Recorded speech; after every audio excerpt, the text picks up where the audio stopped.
ఆదికాండం 32 అధ్యాయము.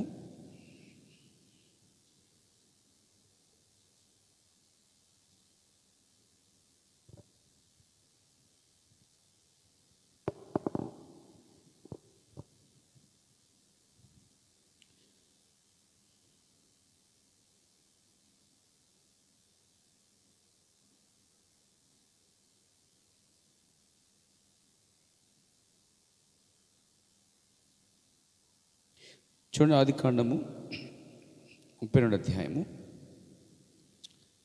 21 వచనం మనం చదువుకుందాం ఒకసారి. పేర 21 వచనం. అతడు కానుగా తనకు ముందుగా పంపించి తాను గుంపులో ఆ రాత్రి నిలిచాను. ఆ తర్వాత 23, యాకోబు వారిని తీసుకుని ఆ ఏరు దాటించి తనకు కిందంతయు పంపివేశాను. 24, యాకోబు ఒక్కడు మిగిలిపోయాను. ఒక్క నరుడు తెల్లవారు వరకు అతనితో పెనుగులాడాను. 26 వచనం. ఆయన తెల్లవారుచున్నది గనుక నన్ను పోనిమ్మనగా నీవు నన్ను ఆశీర్వదిస్తేనే కానీ నిన్ను పోనీనను. దేవుడి వాక్యం దీవించును గాక. ప్రేమ నమ్మగల పరమ తండ్రి, పరిశుద్ధమైన దేవ, చదవబడిన వాక్యాన్ని మా కొరకు దీవించండి. యేసు నామములో ప్రార్థిస్తున్నాను. కూర్చోండి. చూడండి, దేవుని యొక్క వాక్యంలో అసలు రాత్రంతా గడిపేటువంటి సమయం అంటూ బైబిల్లో ఉందా అని అడిగితే నేను ముగ్గురు నలుగురిని ముందుకు తీసుకొస్తాను. చాలామంది రాత్రి అంతా గడపడం అనే దాన్ని ఏమంటారంటే ఇదొక ఆచారం అంటారు, ఒక అలవాటు అంటారు. కొన్ని సంఘాల్లో ఉపవాస ప్రార్థన లేక సంపూర్ణ రాత్రి ప్రార్థన ఏర్పాటు చేస్తూ ఉంటారు. మనము ఉపవాసం ఉండి ప్రార్థన చేసుకోవచ్చు, వ్యక్తిగతంగా ఒంటరితనంగా. నా జీవితంలో నేను కూడా ఒంటరిగా చాలాసార్లు ఉపవాసం ఉండి ప్రార్థన చేసుకుంటూ ఉంటాను. అప్పుడప్పుడు నాకు ప్రేరణ వచ్చినప్పుడు చేసుకుంటూ ఉంటాను. అలాగే మీలో కొంతమంది కూడా అలాగే ఒంటరిగా అప్పుడప్పుడు ఏమీ తినకుండా ఉపవాసం ఉండి ప్రార్థన చేస్తూ ఉంటారని నేను అనుకుంటున్నాను. పేర అలా ఉంటారు కొందరు. అలాగే సంఘమంతా కలిపి కూడా ఉపవాసం అండి రాత్రంతా దేవుణ్ణి గడపడం అనేది కూడా బైబిల్లో కొన్ని కార్యాలు ఉన్నాయి. ఈ కాలంలో ప్రవక్త అంటున్నాడు, మనం ఒకప్పుడు ఈ దేశంలో కలిగి ఉన్న పాతకాలపు ఉద్యమం ఇప్పుడు మనకు కావలసిస్తున్నది అన్నాడండి. పాతకాలపు ఉద్యమం అంటే ఏంటి? పాతకాలపు ఉద్యమం అనేది ఎలా ఉండేదంటే ప్రవక్త అన్నాడు ఇక్కడ, వారు మోకరించి రాత్రంతా ఉండేవారు. అది ఉద్యమం అంటే. పాటలు పాడి, వాద్యాలు పెట్టి, సౌండ్ బాగా పెట్టి, జనం బాగా వచ్చి, బిర్యానీ, టీలు, కాఫీలు అరేంజ్ చేసి, బీభత్సంగా లైటింగ్ పెట్టి, పెద్ద టెంట్లు వేసి, పెద్ద పెద్ద స్పీకర్స్ వచ్చి వాక్యాలు బోధించి అల్లాడించి, అది కాదు ఉద్యమం అంటే. అసలే ఉద్యమం అనేది వ్యక్తిగతంగా ఉంటుంది అంటండి, పర్సనల్గా. అసలు ఉద్యమం అనేది ఎందుకు అవసరం అంటే, ఉద్యమం అంటే ఏదో గంతులు వేయటం, ఉద్రేకం వేరండి. ఉద్రేకంతో గంతులు వేయటము, కేకలు వేయటం అనేది వేరు. అసలు నిజమైన ఉద్యమం ఏంటంటే, ఉదాహరణ చెప్తారు ప్రవక్త, సముద్రంలో అలల చెత్త అంతా బయటకు వచ్చేస్తుందంట. వాక్యము ద్వారా దేవుడు నీతో మాట్లాడినప్పుడు నీలో పెరిగిపోయిన చెత్త అంతా కూడా బయటికి రావటమే ఉద్యమం అండి. ప్రార్థనలో లేవు అనుకో, సరిగా ఈ నెలంతా దేవునికి సరిగ్గా జీవించడనుకో, ఆ చెత్త అంతా బయటకు వచ్చేస్తుంది. బైబిల్ చదవట్లేదు అనుకో, ఆ చెత్త అంతా బయటకు వచ్చేస్తుంది.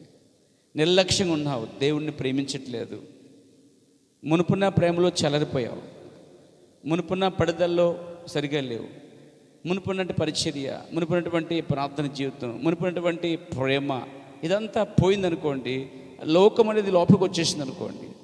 ఈ ఉద్యమం ఏం చేస్తుందంటే, ఏదైతే నీ లోపలికి వచ్చి పెరిగిపోతుందో దాన్ని ఈ ఉద్యమము బయటికి నెట్టేస్తుందండి.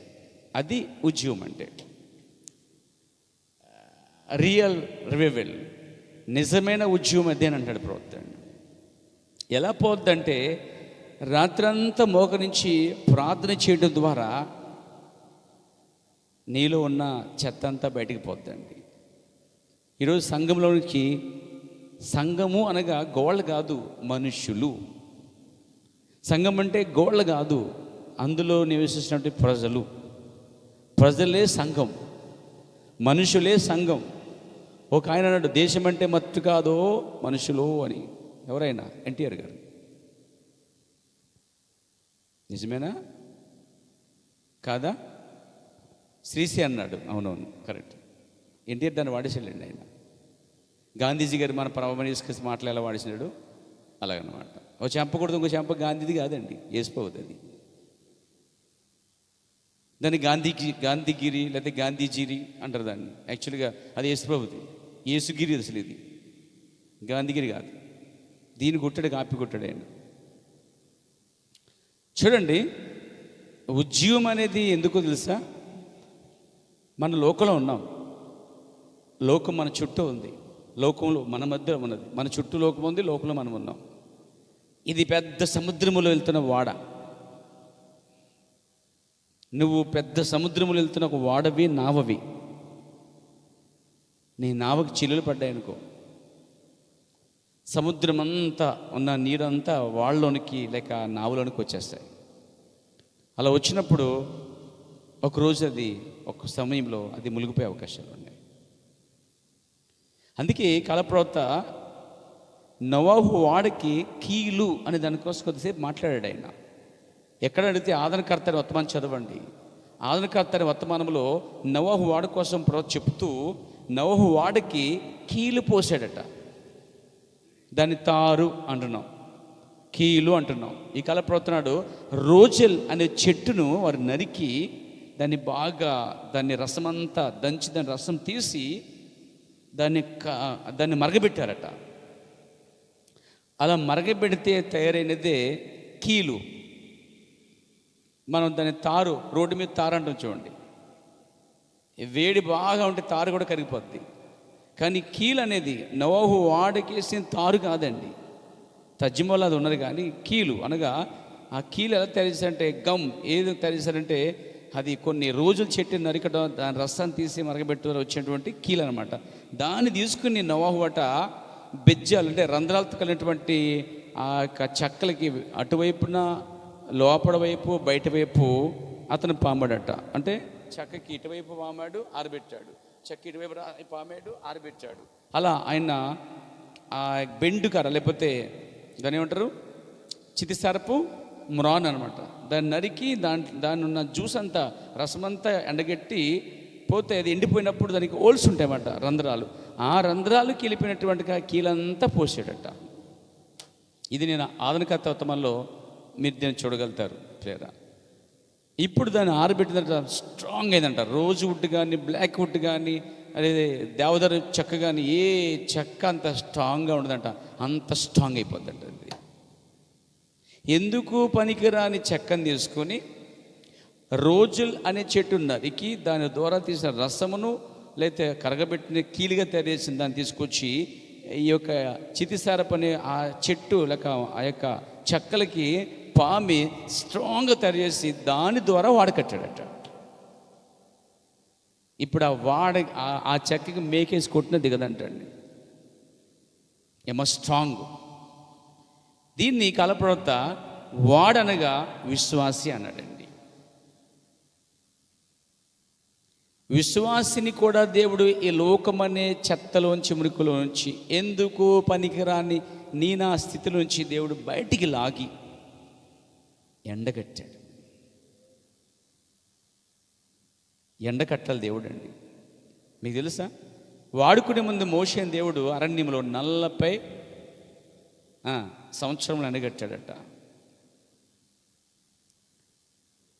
ఆయన పరిచర్యకు వచ్చినప్పుడు 40 సంవత్సరములు, అరణ్యయాత్రలో 40 సంవత్సరములు.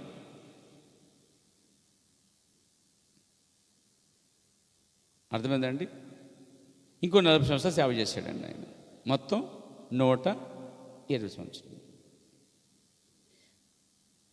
40 సంవత్సరాల సేవకి 40 ఏళ్ళు నేర్చుకున్నాడు.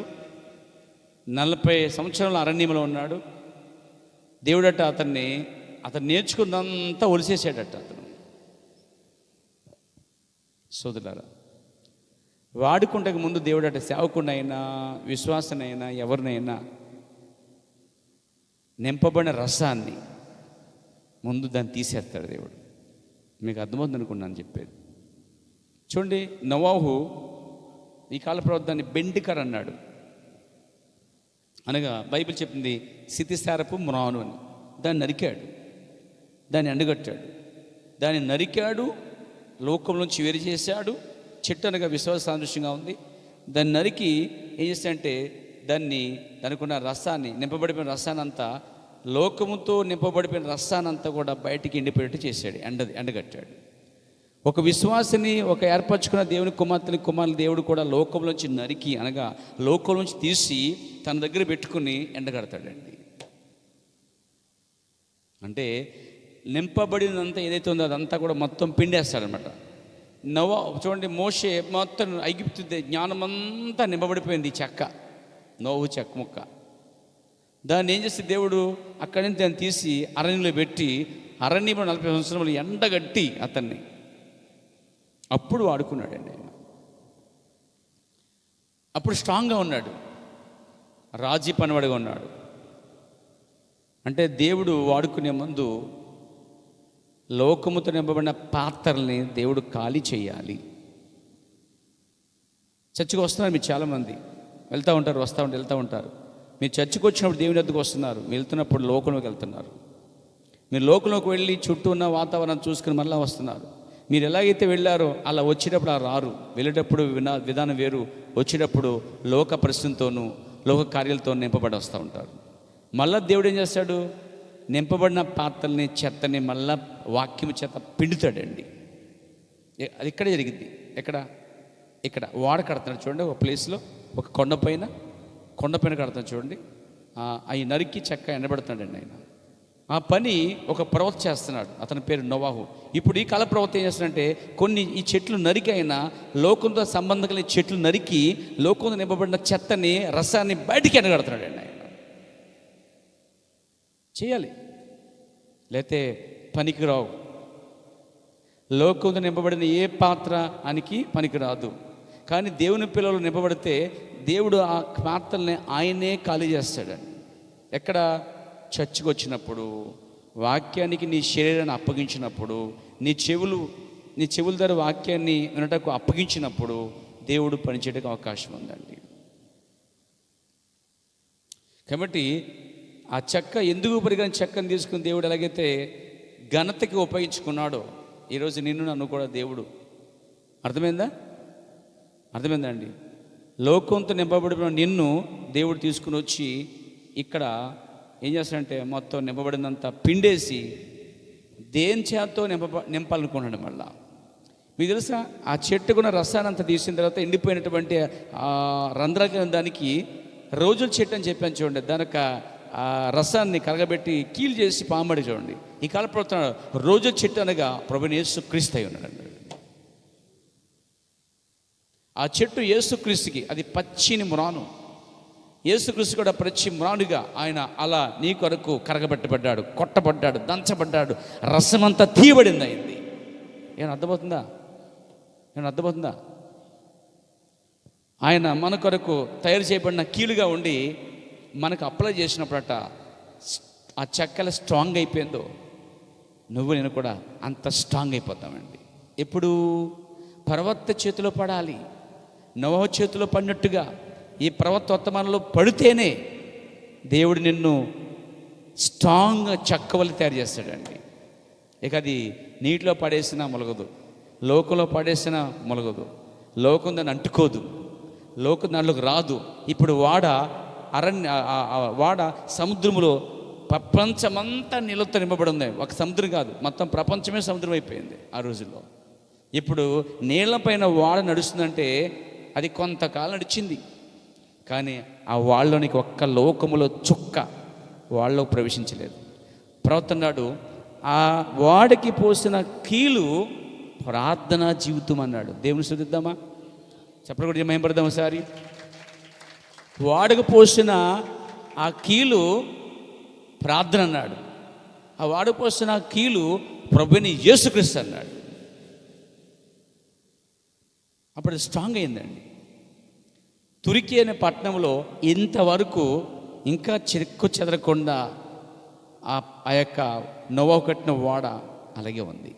దానికి కారణం, దానికి చరిత్ర ఉంది, దానికి వర్తమానం ఉంది, దానికి అది ప్రపంచానికి హెచ్చరికగా ఉంది.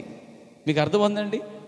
ఏ ప్రమాదం జరగకుండా, లోకం ఒక చెత్త రాకుండా దేవుడు నోవహు ఒక వాడను ఎలా కాపాడగలడంటే, వాడకు చెక్కలో ఎందుకు పనికిరాని చెక్కలు తీసుకొని రోజుల గమ్ము ద్వారా, కీలు ద్వారా స్ట్రాంగ్ అయిందండి. ఎందుకు పనికిరాని ఈ చెక్కల్ని, ఈ కలర్ని, ఈ బెండికలను తీసుకుని దేవుడు ఎండకట్టి, దేవుడు రోజుల చెట్టని క్రీస్తు యొక్క వాక్యం చేత నింపినప్పుడు స్ట్రాంగ్ అవుతుందండి. కానీ అవకాశం ఇవ్వాలి. రంధ్రాలు పోడ్చబడాలి అంటున్నాను. నీలో ఉన్న రంధ్రం ఖాళీగా ఉంటే, ఒక్క రంధ్రం ఖాళీగా ఉన్నా ఈజీగా నీరు వెళ్ళి వాడిని ముంచేస్తుందండి. నోవహు ఏం చేస్తాడంటే ప్రతి రంధ్రానికి ఆయన ఏం చేస్తాడంటే రోజు చెట్టు ద్వారా తీసినటువంటి కీళ్ళను పోసాడు, ఎండగట్టాడు. ఎందుకు కీలంటే ఆ రంధ్రాలు ఖాళీగా ఉండకూడదు, ఆ రంధ్రాలతో నింపబడాలి. ఈరోజు యేసుక్రీస్తు అనే వాక్యముతో, రోజు చెట్టు అనగా యేసుక్రీస్తు అనే వాక్యముతో ఆ రంధ్రాలు మూయబడాలండి. ఏమంటే నేను అర్థమవుతుందని మీకు చెప్పింది? అసలు మీరు ఇక్కడ ఉన్నారా? వింటున్నారా? అసలు మీరు పొందిన వర్తమానం చాలా విలువైంది. మీకు ఎక్కువైతే దేవుడు తీసి గురికి ఇచ్చేస్తాడండి. జాగ్రత్త. పాలకులు అది జరిగింది. జాగ్రత్త, జాగ్రత్త, జాగ్రత్త. నువ్వు ఎక్కడ వెళ్ళినా సరే జరిగింది. నువ్వు ప్రపంచంలో ఎక్కడున్నా దేవుడు ఇచ్చిన వాక్యం విషయం నిర్లక్ష్యంగా ఉన్నావు అనుకో, నీకు దేవుడు అక్కర్లేదు. ఇక దేవుడు నేను తీసేసి నీ కొడుకు ఇచ్చేస్తాడండి. మీకు తెలుసా? దేవుడు నీకు ఇచ్చి వస్తాడు. నువ్వు దాని విషయంలో నిర్లక్ష్యంగా ఉన్నావు అనుకో, నీ దగ్గర తీసేసి దేవుడికి ఇస్తాడండి. జాగ్రత్త. అప్పుడు సింహాసనం మీద ఉండవు, సింహాసనం ముందు ఉండి తలదించుకుని ఏడుస్తావు. విలువైన సమయం ఇది, విలువైన స్థానం ఇది, విలువైన వాక్యం ఇది, విలువైన కార్యం ఇది. దీన్ని పోగొట్టుకుంటే, నిర్లక్ష్యంగా ఉంటే నరకంలో మూలకు దేవపడతావు.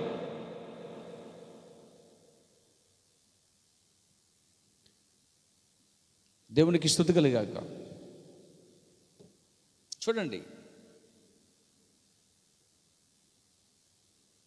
ఒక విషయాన్ని చదువుతున్నాను ఇప్పుడు, జాగ్రత్తగా వినండి.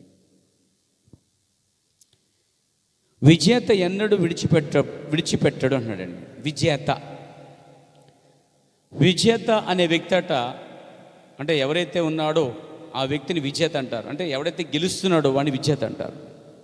ఎవరైతే గెలుస్తున్నారో స్పోర్ట్స్లో కానీ, లేకపోతే క్రీడా రంగంలో కానీ, ఏ ఫీల్డ్లో కానీ, ఏ ఆటలో కానీ ఎవరైతే గెలుస్తారో వాళ్ళని విజేత, విక్టర్ అంటారు. విజేత ఎన్నడూ విడిచిపెట్టడు. విజేత అనేవాడట విడిచిపెట్టువాడు ఎన్నడూ విజేత కాలేడు అన్నాడు ప్రవక్త. ఈ మాట జాతకం అన్నది, ప్రవక్త కోడిది. విజేత ఎన్నడూ విడిచిపెట్టడు అంటే విజయం పొందుకోవాలనుకునేవాడు ఓడిపోవటానికి ఇష్టపడ్డు. ఎలాగైనా గెలవాలి, గెలిచి తీరాలి. దానికోసం అతను ఎంత అన్నా ఖర్చు పెడతాడు, ఎంత దూరమైన వెళ్తాడు. సంఘం అలా ఆ స్థితిలోకి రావాలి. ఏమంటే ఆయన, నా దగ్గర ఒక చిన్న నినాదం కలదు, దాని గురించి నేను కొంచెం చెప్తాను, దాని గురించి రాసుకోనండి, అది మీకు సహాయపడుతుంది అని ప్రవక్త అంటున్నాడు. ఇక్కడ ఏదో చెప్తున్నాడు ఆయన. విజేత ఎన్నడూ విడిచిపెట్టడు, విడిచిపెట్టువాడు ఎన్నడూ విజేత కాలేడు. దాని గురించి కొంచెం ఆలోచించండి. దేని గురించి? ఓడిపోవటం, గెలవటం కోసం ఆలోచించండి. నేను చెప్పేది సంఘానికి రావటం, ప్రార్థన చేయటం, రాత్రంతా గడపటం, బైబిల్ చదవటం, మానకుండా చర్చకు రావటం, దేవునితో సహవాసం కలిగి ఉండటం, ఈ విషయంలో నువ్వు విజేతగా ఉన్నావా? Hello my dear sisters, my dear brothers, నేను మీతో మాట్లాడుతున్నాను, సంఘంతో మాట్లాడుతానండి. ఇది సంఘ వర్తమానం. ఈ రాత్రి సంఘానికి ఇచ్చే వర్తమానం ఇది. విజేత ఎన్నడూ విడిచిపెట్టడట. విజేత ఆల్రెడీ ప్రేయర్ విడిచిపెట్టరు. హలో, నాతో ఉన్నారా? మీరు విజేతలైతే, మీరు నిజంగా క్రీస్తులు విజేతలైతే ఆల్రెడీ ప్రేయర్ని అనగా ఈ రాత్రి ప్రార్థన విడిచిపెట్టవు. నువ్వు విడిచిపెట్టేవాడు విజేత కాడు. ఇది ప్రవక్త చెప్తున్న విషయం. నా ఉద్దేశం దీన్ని తీసుకొచ్చి నేరుగా మీరు హృదయంలో నాటాలన్న ఉద్దేశం అండి. కథలని స్థిరులుగా ఉంటాకి ఇష్టపడుతున్నాను. ఏమన్నాడైనా, విజేత ఎన్నడు విడిచిపెట్టాడు, విడిచిపెట్టేవాడు ఎన్నడు విజేత కాలేడు. దాని గురించి కొంచెం ఆలోచించండి. మీరు దాన్ని గట్టిగా పట్టుకోనండి. దేని గట్టిగా పట్టుకోవాలి? క్రీస్తున్న సహవాసాన్ని, సంబంధాన్ని గట్టిగా పట్టుకోండి. మీరు దాన్ని గట్టిగా పట్టుకోనండి. నీవు దాన్ని ప్రారంభించక పూర్వమే, జాతకమైన సంఘం మీతో మాడతాను, మీరు దాన్ని ప్రారంభించక పూర్వమే అది సరైనదో కాదో చూచుకొనుము. నువ్వు ఏది ప్రారంభించావు? భక్తిని ప్రారంభించావు, బాప్తిస్మని ప్రారంభించావు, రక్షణ ప్రారంభించావు, చర్చికి రావడానికి ప్రారంభించావు. ఉదాహరణకి నువ్వు ఒక కరపత్రం చదువుతున్నావు, ప్రారంభించావు. కొంతమంది చదువుతారు, మధ్యలో ఊసిపెడేస్తారు, విజేతలు కాదండి వాళ్ళు. ఒక అధ్యాయం చదువుదాం తీస్తావు, ఒక అధ్యాయం 2-3 వచ్చినకి పూనకం వచ్చేస్తాను, నీకు ఆగిపోతావు. పూనకం వచ్చేది, పూనకం. కళ్ళు పైకి కిందకి, పైరప కిందకి, కింద పైకో మాట్లాడేసుకుంటాయి.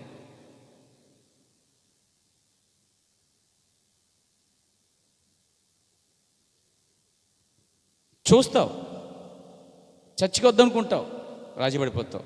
బైబిల్ చదవనుకుంటున్నావు, రాజీ పడిపోతావు. వర్తమానం చదవనుకుంటావు, రాజీ పడిపోతావు. రాత్రి అంతా ఉందామనుకుంటావు, రాజీ పడిపోతావు. అర్థమైంది మీకు? చూడండి, ఎన్నడైనా నీవు దాన్ని ప్రారంభించక పూర్వమే అది సరైనదో కాదో చూచుకొనుము. నువ్వు ఇప్పుడు పరలోకం పోవాలనుకుని ప్రారంభించే భక్తిని, అవునా? అసలు పరలోకం వెళ్ళాలని ఉందా అంటే? అసలు పరలోకం వెళ్ళాలని ఎంతమంది ఇక్కడ? పోనీ నరకానికి వెళ్దాం ఎంతమంది ఇష్టపడుతున్నారు? ఒక్కసారి ఎత్త చూసారా?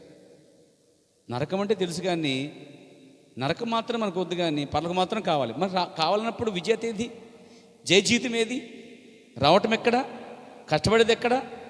అందుకే ఒక ప్రవక్త అన్నాడు, ఆ పాతకాల ఉద్యమం అంట, వారు మోకరించి రాత్రంతా ఉండేవారు, నిజమైన దైవికమైన పశ్చాత్తాపం పొందేవారు, మరలా బలిపీఠం దగ్గరికి వెళ్ళి అక్కడ వారు నిలిచుండి వారు తప్పులు సరి చేసుకునే వరకు అక్కడే ఉండేవారు. వావ్, ఇది ఉద్యమం అంటే, ఇది విజేత జీవితం అంటే. ఏదో రావటం వెళ్ళిపోవటం, ఒక సంఘ శాఖ వల్ల వస్తే నువ్వు అప్పటికే ఓడిపోయిన వాడివి. అందుకే విజేత అనేవాడు, గెలవాలనుకునేటువంటి ఎవరైనా సరే ప్రారంభించక మునిపే ఆలోచించాలట. నీవు దాన్ని ప్రారంభించక పూర్వమే అది సరైనదో కాదో చూచుకో. నువ్వెన్నుకున్న మార్గము, నువ్వెన్నుకున్న భక్తి మార్గం, హలో నాతో ఉన్నారా? మీరు నడిచేటువంటి మార్గం, ఈరోజు మీరు ఆల్రెడీ పేరు పెట్టుకున్నారు, దీన్ని మీరు ఎన్నుకున్నారు, దీన్ని మీరు ప్రారంభించారు. మధ్యలో రాజీ పడకుండా కడదాకా ఉండాలి. అలాగే మీరు బాప్తిస్మం ద్వారా మీరు రక్షణలోకి వచ్చారు. ఈ రక్షణని చివరిదాకా కొనసాగించాలి. అనగా ప్రభు వచ్చే వరకునో, లేక మీరు పోయే వరకునో, లేక మన మరణమో ఆయన రాకడో వరకు మీరు దాన్ని కొనసాగిస్తూ ఉండాలి.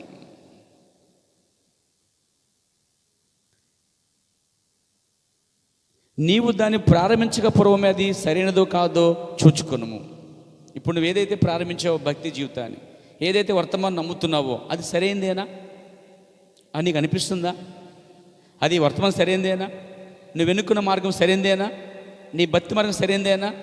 నీ జీవితం అందులో ఉంటే పరిపూర్ణంగా జీవిస్తే ఎత్తబడతానని, ఆయనతో ఉంటానని నువ్వు ప్రారంభంలోనే ఆలోచన కలిగి ఉన్నావా, లేక మధ్యలో ఆలోచిస్తున్నావా? ప్రారంభంలో ఆలోచిస్తేనే నువ్వు విజేతమై ఉన్నావు. మధ్యలో ఆలోచిస్తే విజేత కాదు, వెనక్కి వెళ్ళిపోతావు నువ్వు. నీవు దాన్ని ప్రారంభించకపోవడమే అది సరైనది కాదు చూచుకో. అంటే నువ్వు ఏది ప్రారంభిస్తున్నావు? భక్తి జీవితమా, వ్యక్తిగత జీవితమా, ఉద్యోగ జీవితమా, లేకపోతే ఏ జీవితమైనా సరే, ఉపవాస ప్రార్థన దినం అనుకున్నావా? ఆ దినం ప్రారంభిస్తున్నావా? ఈ రోజంతా ఉందామనుకున్నావా? నువ్వు దేన్ని ప్రారంభిస్తున్నా అది సరైనదో కాదో ముందే ఆలోచించు. ఒక పెళ్లి చేసుకోవాలన్నా కూడా అది సరైనది కాదో చూడు. ఒక అమ్మాయిని ఎన్నుకోవాలన్నా, ఒక అబ్బాయిని ఎన్నుకోవాలన్నా సరైనది కాదో చూడు. ఒక స్థలం కొనాలన్నా సరైనది కాదో చూడు. ఒక ఉద్యోగం చేరాలన్నా సరైనది కాదో చూడు. ఒక భక్తి మార్గంలో వెళ్తున్నప్పుడు సరైనది కాదో చూడు. ఓ చర్చికి వెళ్తున్నప్పుడు ఆ చర్చి సరైనది కాదో చూడు. ప్రారంభం చూడు. అసలే ఒక చదవటానికి గ్రూప్ ఎన్నుకున్నావు, అది సరైనది కాదో చూడు. ఒక బట్ట కొనుక్కున్నావు, బట్టలు అది సరైనది కాదో చూడు. ఒక బైక్ కొనుక్కున్నావు, అది సరైనది కాదో చూడు. నువ్వేదైతే ప్రారంభిస్తున్నావో నీ నిత్య జీవితంలో అది సరైందో కాదో, నీవు దాన్ని ప్రారంభించక పూర్వమే అది సరైనదో కాదో చూసుకో అన్నాడండి. చర్చిని అనుకున్నావు, వర్తమానం అనుకున్నావు, ప్రవర్తన అనుకున్నావు, సరైనదో కాదో చూసుకోసారి. ఒక ఆలయ పేరు ఎన్నుకున్నావు, నెలకోసారి ఆ సంపూర్ణాత్రి ప్రార్థన ఎన్నుకున్నావు, కానీ సరైనది కాదో చూడు. అది సరైనదైతే నువ్వు రాజీ పడకూడదు, అజాగ్రత్తగా ఉండకూడదు. ఏమన్నాడైనా, నీవు దాన్ని ప్రారంభించకపోవడమే అది సరైనది కాదో చూచుకోనము, తర్వాత వేడని పట్టుదల కలిగి ఉండుము. అంటే ఏంటి? ఇక్కడ విజేతగా ఉండాలనుకుంటే, జయించే జీవితం నీకు ఉండాలనుకుంటే, ఆత్మీయంగా దేవునితో సహవాసం చెప్తున్నాను, నేను దేవునితో సంబంధం చెబుతున్నాను. దేవునితో నువ్వు దగ్గరగా ఉన్నావా, దూరంగా ఉన్నావా, లోకానికి దగ్గరగా ఉన్నావా, దేవుని దగ్గరగా ఉన్నావా అనేది ఆలోచించు ఒకసారి. అసలు నువ్వు దేని ప్రేమిస్తున్నావు? నువ్వు దేనిని ప్రేమిస్తున్నావు? ఎక్కువ ప్రేమిస్తున్నావు? దేని ఎక్కువ ప్రేమిస్తున్నావు? అసలు నీ హృదయంలో ఏముంది? దేవునితో నింపబడుతున్నావు రోజు నువ్వు. చూడండి, విజేతగా ఉండేవాడు విడిచిపెట్టేవాడు విజేత కాడు. ఆలోచించండి, మీరు పట్టుకున్నది గట్టిగా పట్టుకోండి అని అంటున్నాడు ఇక్కడ ప్రవక్త. నువ్వేదైతే ప్రారంభిస్తున్నావో అది సరైందో కాదో ఒక్కసారి ఆలోచించి నిర్ణయం తీసుకో.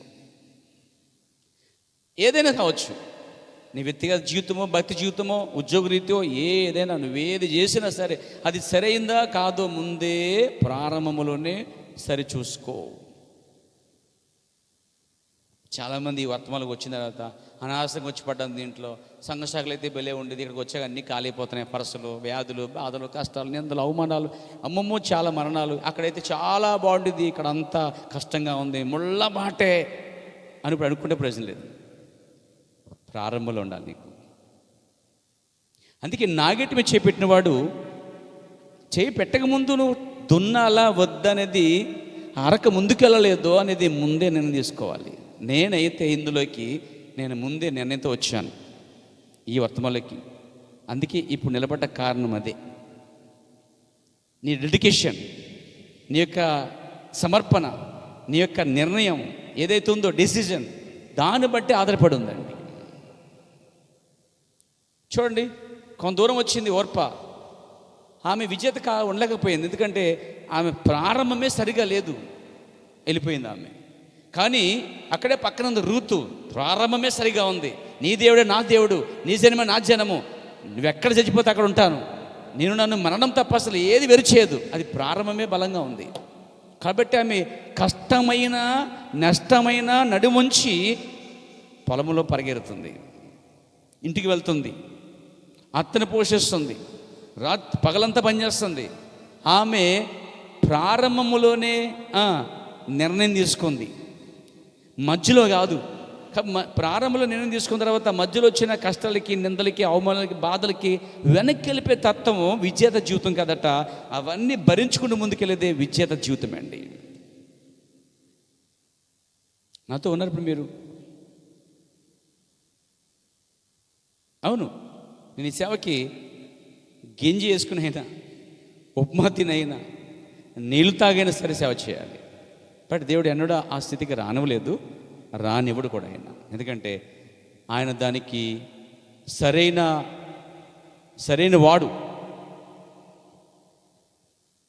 కాబట్టి ఇప్పుడు ఈరోజు నా జీవితంలో మరణాలు ఎదుర్కొన్నాను, నిందలు, అవమానాలు, కష్టాలు, పరిస్థితులు, అప్పులు, బాధలు, మాటలు, ఒకటేంటి అన్నీ పడ్డాను నేను.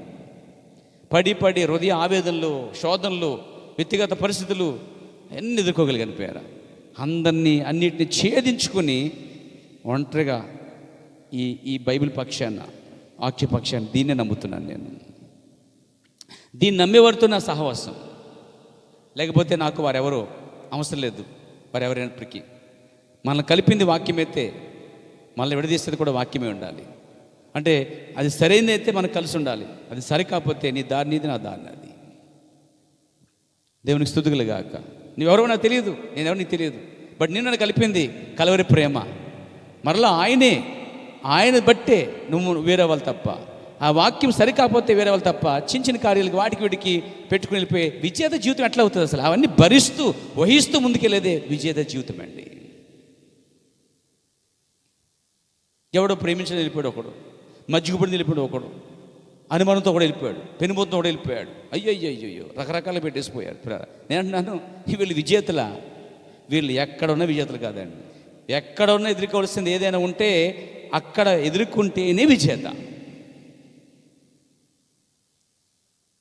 చూడండి, మొదట నీవు ప్రారంభించినది ఏదైతే ఉందో అది ప్రారంభించక ముందే అది సరైనది లేదో ఒకసారి ఆలోచించు.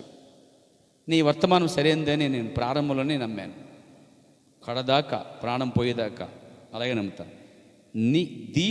దీని నుంచి నా విశ్వాసాన్ని ఎవ్వడు కదిలించలేడు. ఏ పరిస్థితులు కూడా నన్ను కదిలించలేవు. అంత ప్రారంభంలోనే ఉంది.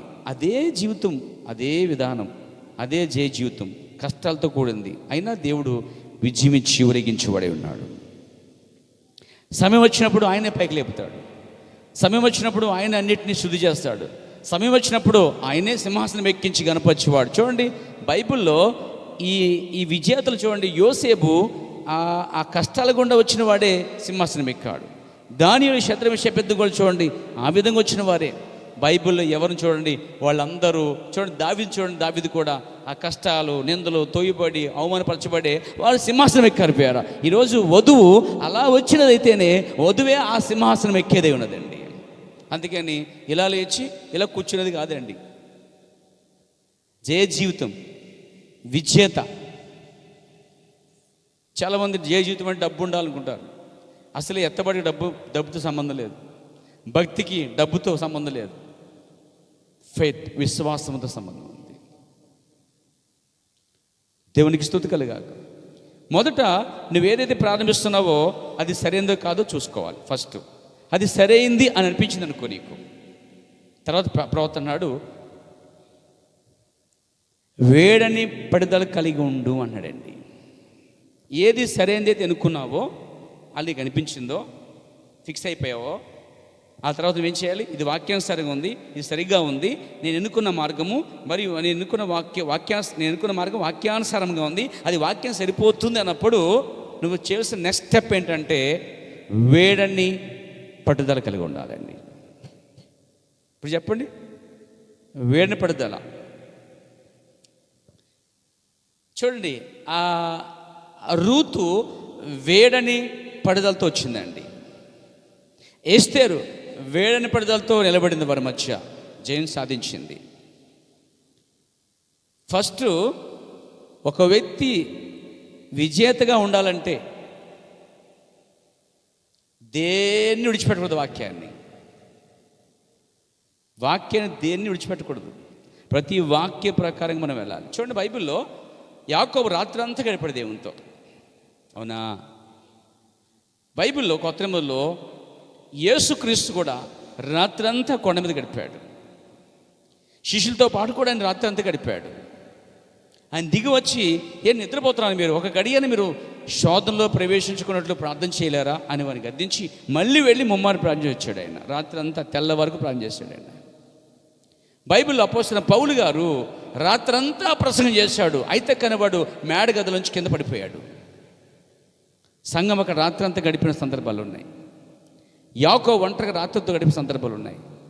బోధకుడు, ప్రసంగికుడు, సువార్తికుడు, సేవకుడు ఆయన కూడా, ప్రభువు యేసు క్రీస్తు కూడా రాత్రంతా గడిపాడండి. అంటే బోధించేవాడు కూడా రాత్రంతా గడపాలనేది ఇక్కడ వాక్యం. అంటే ఈవెన్ మీ, నా జీవితంలో ఆ దినాలు ఎన్నో ఉన్నాయి ప్రియారా, ఉంటాయి కూడా. అది నాకు ఇష్టం. హల్లెలూయా.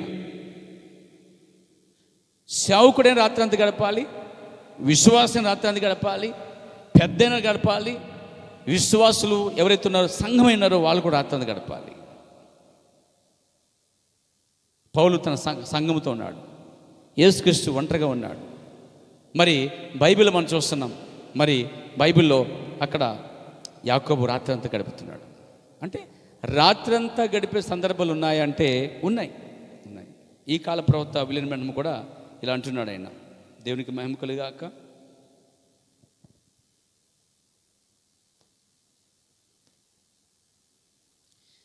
నా జీవిత కథ అనేటువంటి వర్తమానంలో ప్రవర్తనాడు, రాత్రంతా నేను ప్రార్థనలో గడిపాను అన్నాడండి ఆయన. అంటే ప్రవక్త విలియం బ్రన్హాం కూడా రాత్రంతా గడిపే సందర్భాలు ఉన్నాయండి. అంటే ఇక్కడ ప్రసంగికుడైనా, సువార్తికుడైనా, కాపరైనా, వాట్ ఎవర్ ఇట్ ఈస్, సేవకుడు, దైవ సేవకుడు ఎవరైనా సరే రాత్రంతా గడపాలి. యాకోబు వలె కొన్ని సమస్యలు ఎదుర్కోవాలన్నా, కొన్ని కష్టాలు వచ్చినప్పుడు, యాకోబుకి శ్రమలు వచ్చినప్పుడు రాత్రంతా గడిపాడు. అలాగే నీ జీవితంలో వచ్చే కష్టాలు, శ్రమలు, శోధనలకి మందు ఏంటంటే యాకోబు వలె ఒక చోట ఆగిపోయి పెనుగులాడుటయే సరైన మందు. నీ చుట్టూ ఆవిడ, యాకోబుకి వెనక ముందు చుట్టూ ఒక పక్క మామ తొడుకు వస్తున్నాడు. ఏ మామ? వాళ్ళు మాంగారు. ఒక పక్క ఏమో తమ్ముడు, అన్నయ్య, ఎవరు? ఏసావు తొడుకు వస్తున్నాడు. ఇక అతను ఏం చేశాడంటే ఇక భార్యలతో, పిల్లలతో ఉన్నాడు. అందరితో లింకప్ అన్నమాట. లింకు సంసారం, బాబా లింకు, పిల్లలతో భార్యలతో మొత్తం నింపబడిపోయాడండి. శ్రమ వచ్చింది, తప్పదు. భార్యలు పక్కన పెట్టాడు, పిల్లల్ని పంపించేశాడు.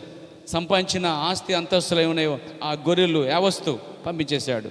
బైబిల్ చెప్తుంది యాకోబు ఒంటరి వాడయ్యాడు. శ్రమ కష్టాల్లో ఇక్కడ భార్యలు, పిల్లలు, కుటుంబము, చుట్టూ బంధుపీసు వర్గాలు, లేకపోతే ఆస్తి అంతస్తులు అక్కడికి రావు. నువ్వు అన్నీ ఖాళీ చేసుకోవాలి. యాకోబులే ఒంటరివాడిగా ఉండి అక్కడ పెనుగులాడాడు. పెనియేలోనే ఆ స్థలాన్ని పేరు సంపాదించాడు. యాకోబు రాత్రంతా ప్రార్థన చేశాడు. ఏ సమయంలో? కష్టకాలం మందు ఇష్టంగా చేశాడు. మన కష్టకాలం మందు శుభ్రంగా తినేసి పీకిదాకా అప్పుడు తెల్లపోయిందా? ఇక్కడ ప్రార్థన ఆలు పేరెంట్స్ సరిగ్గా ఎంత వచ్చేది ఏంటో అదేంటి ఆత్మాత్మ అవుతుంది. ఒక ప్రార్థన రౌండ్కే ఉరకపెట్టిన మొక్కలు వచ్చేస్తుంటాయి. క్షమించండి, నేను అందుకే అంటాను, చక్కగా ప్లాన్ చేసుకుంటారా బాబా అంటే అస్సలు వినరే. ఆన్లైన్ పేరెంట్స్ సరికి చక్కగా ప్లాన్ చేసుకోండి అంటే కందిపప్పు, బెండకాయ, దోసకాయ, ఈ గొడవ చుట్టూ బట్టలు ఉతక, ఆరబెట్ట, చేయి పెట్ట చేసుకోండి, ప్రతిరోజు చేసుకోండి. కానీ అన్నీ ఒకసారి ఆపేసి కాస్త ఒక అరగంట అయినా, అట్లీస్ట్ 15 నిమిషాలైనా నీ బాడీకి రెస్ట్ ఇవ్వకుండా ఇక్కడ నువ్వు ఉండలేవు. పని పని పని పని కరెక్టే, పని పని ఏం తీసుకెళ్ళిపోతావు, ఏం మోసుకుపోతావు? ఇదిగో యాకోబు మోసుకొచ్చేది మొత్తం, ఈ పక్క వేసుకొచ్చేది బ్యాగ్, ఈ పక్క వేసుకొచ్చాడు మొత్తం చుట్టూ బ్యాగ్లోనికి. వెనక మామగారు ఎదురేమో అన్న తరుగుతున్నాడు. ఇక ముందు ఈ బ్యాగ్ తీసాడు, ఏ బరువులు తీసాడు. కొన్ని బ్యాగులు తగిలించి వస్తే కుదరదండి. ఆ బ్యాగులు తగిలించి పక్కనెట్టండి. ఏ బ్యాగులో? ఆ బ్యాగులు, ఈ బ్యాగులు, బరువులు నువ్వు బరువు తెల్లే ముందుకి నువ్వు ఖాళీ చేసుకో ముందు. అప్పుడు దేవుని వద్దకు రా, ప్రశాంతంగా దేవునితో గడుపు. ఎలాంటి దేవుడు కోరుకుంటున్నాడండి? ఇది ఉద్యమం అంటే. కాబట్టి ఇక్కడ రాత్రంతా ప్రార్థన చేసేటువంటి దానిదే ఉద్యమం అండి. అది బైబిల్లో సంఘం చేసింది, ప్రవక్తలు చేశారు, యేసు చేశాడు, పౌలు గారు చేశాడు, పౌలు కాలం సంఘం చేసింది. మరి ఈ కాల ప్రవక్త కూడా రాత్రంతా గడిపాడు. అంతేకాదు తన సంఘముతో కూడా డిసెంబర్ 30 రాత్రి కొన్ని ఆన్లైన్ ప్రేయర్లు, చాలా రాత్రులు సంఘంతో గడిపే సందర్భాలు ఉన్నాయి. ఇలా రాత్రంతా దేవునితో గడపడానికి మనం చక్కగా నిర్ణయం తీసుకోవాలి. ఈ విషయంలో వేడని పడుదల ఉండాలి. దానికోసం ఆ ప్రవక్త సిరోఫిని యొక్క వంశస్థులైనటువంటి అంటే కానాను స్త్రీ కోసం చెప్తున్నాడు. ఈ కానాను స్త్రీ వచ్చి ఎలా ఉందంటే యేసు దగ్గరికి వచ్చి వేడని పడుదల కలిగి ఉందంటాడు. అంటే నువ్వు ప్రారంభించింది, నువ్వు ఎన్నుకున్నది, నువ్వు ఏదైతే ప్రారంభిస్తున్నావో అది సరైనది అయితే ఫస్ట్ స్టెప్. సెకండ్ స్టెప్ ఏంటంటే దానికోసం వేడని పడుదల కలిగి ఉండాలి. అర్థమవుతుంది మీ అందరికీ? వేడిని పడుదల కలిగి ఉంటే ప్రవక్త అన్నాడు, ఏది నిన్ను కదిలించనీయకు, సాగిపొమ్ము. వేడిని పడుదల కలిగినప్పుడు ఏది నిన్ను కదిలించినవ్వకు, సాగిపోవాలి. ఎలా ఉండాలంటే ఒక బ్రాహ్మడు ఏమండి ఆయనకు మేకమని ఇచ్చారంట, భుజాల మీద వేసుకొస్తున్నాడండి. దారిలో ఒకటి ఎదురయ్యి అయ్యో పంతులు గారు కుక్క పిల్ల వేసుకున్నాడు మేము భుజల మీద అన్నాడట. ఏదో కుక్క పిల్ల అట్ట వింటరా అని చెప్పి రెండోవాడు ఏం చేశాడంటే, అయ్యో సార్ నమస్కారం సార్ అని చెప్పి, అదేంటి సార్ కుక్క పిల్ల వేసుకున్నాడు నెత్తి మీద అన్నాడు. వెళ్ళని చెప్పి వెళ్ళాడు. మూడోవాడు, సార్ కుక్క పిల్ల మోసుకొస్తారేంటి అన్నాడట. ఒరే మొదటోడు అలాగన్నాడు, రెండోడు అలాగన్నాడు, మూడోవాడు అలాగన్నాడు. ఇది కుక్క పిల్ల, పంది పిల్ల, మేక పిల్ల, ఏ పిల్ల అసలు ఇది అని మనం స్టార్ట్ అయ్యింది. అతను విశ్వాసాన్ని వారు కదిలించేస్తున్నారు, కానీ అది మేకే. కానీ వీళ్ళు అతని విశ్వాసాన్ని, ఆ నమ్ముతున్న దాన్ని తీసి లాగేస్తున్నారు బయటికి. అలాగే నువ్వు నమ్ముతున్న వర్తమానంలోంచి చుట్టూ ఉన్న పరిస్థితులు లాగుతూ ఉంటాయి.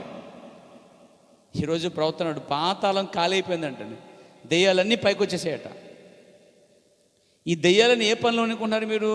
ఎవరు వర్తమానంలో ఉన్నారా? లాగటమే పని. వర్తమానంలో చక్కగా ప్రాణం చేసుకుంటూ, చక్కగా చర్చకు వస్తూ, చక్కగా సహకరిస్తూ, చక్కగా దేవునితో సంఘంతో కాపాడు సాగుతుంటే వాడు మెల్లిగా వచ్చి వచ్చి పంతులు గారు పైన కుక్క పిల్ల మేకపిల్ల అని సందేహిస్తుంటే నువ్వు కాదురా మేకపిల్లే కుక్క పిల్ల. నిలబడతా నిలబడలేను, ఇంకా ఉండలేదు. ఇంకా దీన్ని వేడిన పడితే అంటారు. దీన్ని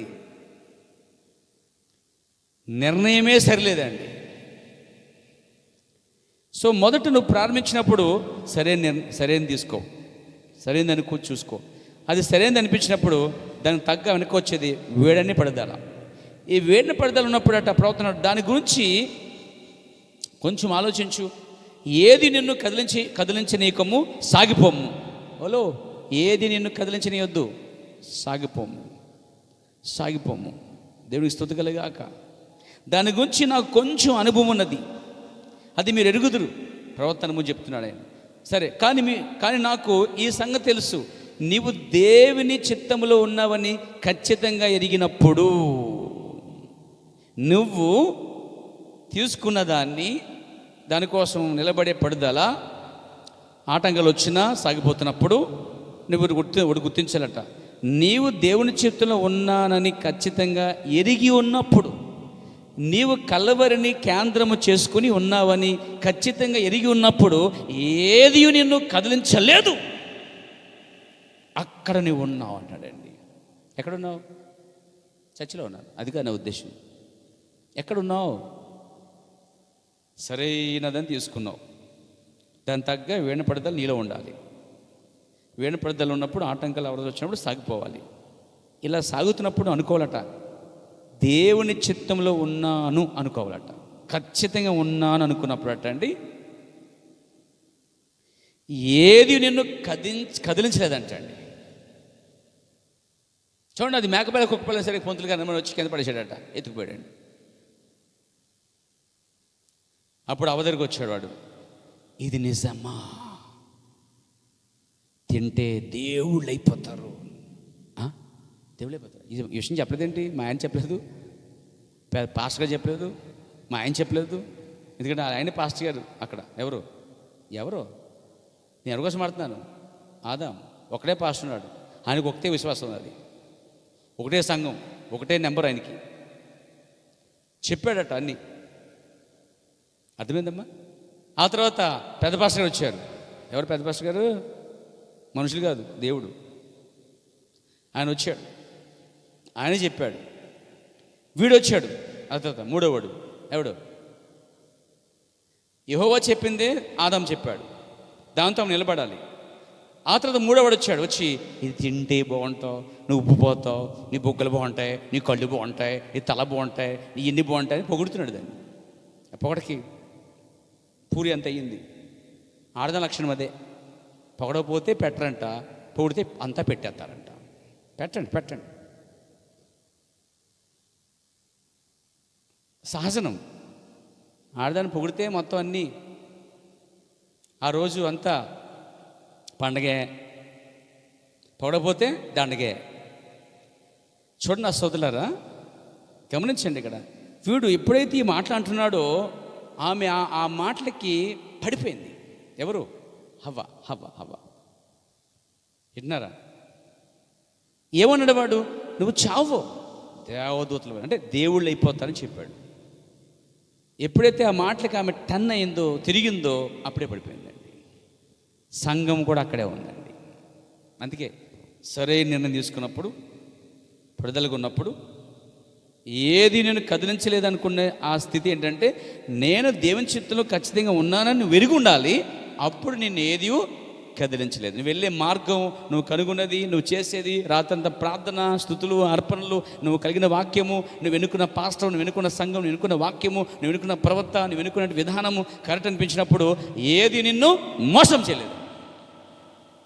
నీకు కన్ఫ్యూషన్ వచ్చిందనుకో, అక్కడ వస్తుంది మోసం. నీకు అట ఇట అని ఊగుతో చూడు, అప్పుడు వస్తాడు వాడు, అప్పుడు లాగుతాడు నేను గ్యాలమేసేయండి. అందుకే సంచలత్వం ఉండకూడదు, రెండు మనసు ఉండకూడదు, ఒక మనసే ఉండాలి. రెండు నమ్మకాలు, ఒక నమ్మకం ఉండాలి. దేవునికి మహిమ కలుగాక. ఈ స్త్రీ వచ్చింది, ప్రవర్తన, ఆమె సిరఫెనికియా వంశస్థురాలు. ఆమె యేసును గురించిన పేరు ప్రత్యేకతలు వినిది. ఇప్పుడు విశ్వాసము ఎలా కలుగుతుంది? వినుట వలన, వాక్యం వినుట వలన. ఆయన గురించి ఆమె విన్నది. ఆమె గ్రీసు దేశస్తురాలు కాబట్టి ఆమెకు అనేక అవరోధములు ఉన్నాయి, అనేక కష్టాలు ఉన్నాయి అని మీకు తెలుసా? కానీ ఎవరికి తెలియను?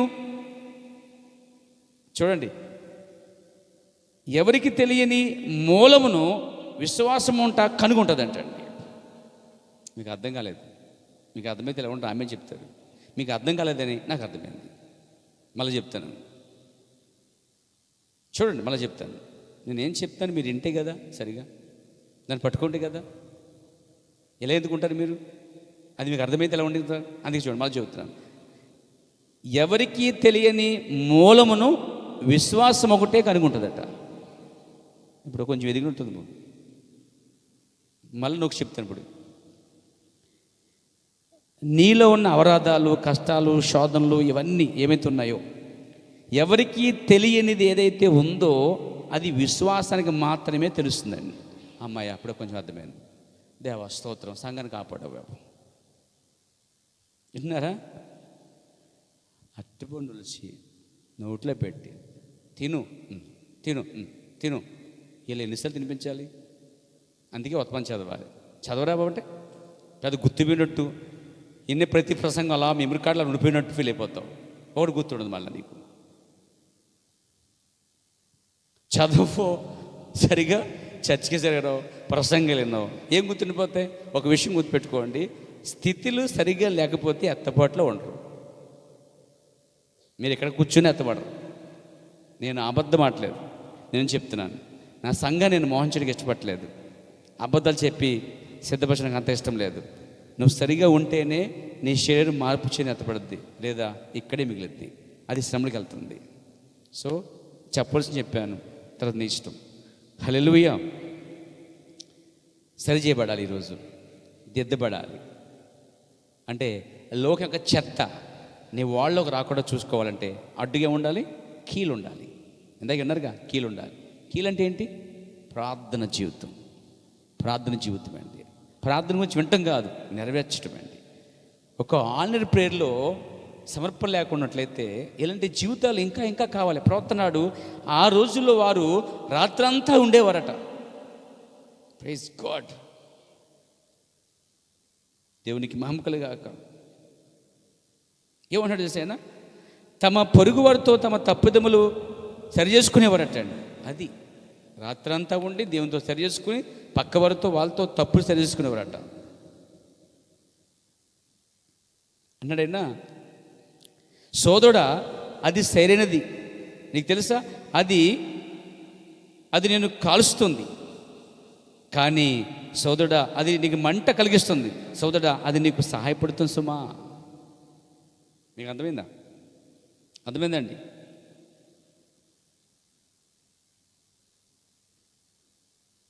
ఈ రాత్రంతా ప్రార్థించేవారట నిజమైన దేవుని వాక్యము కనుగొనుటకు వెతుకుదురట అని పరిశుద్ధ గ్రంథం చెప్పుచున్నది.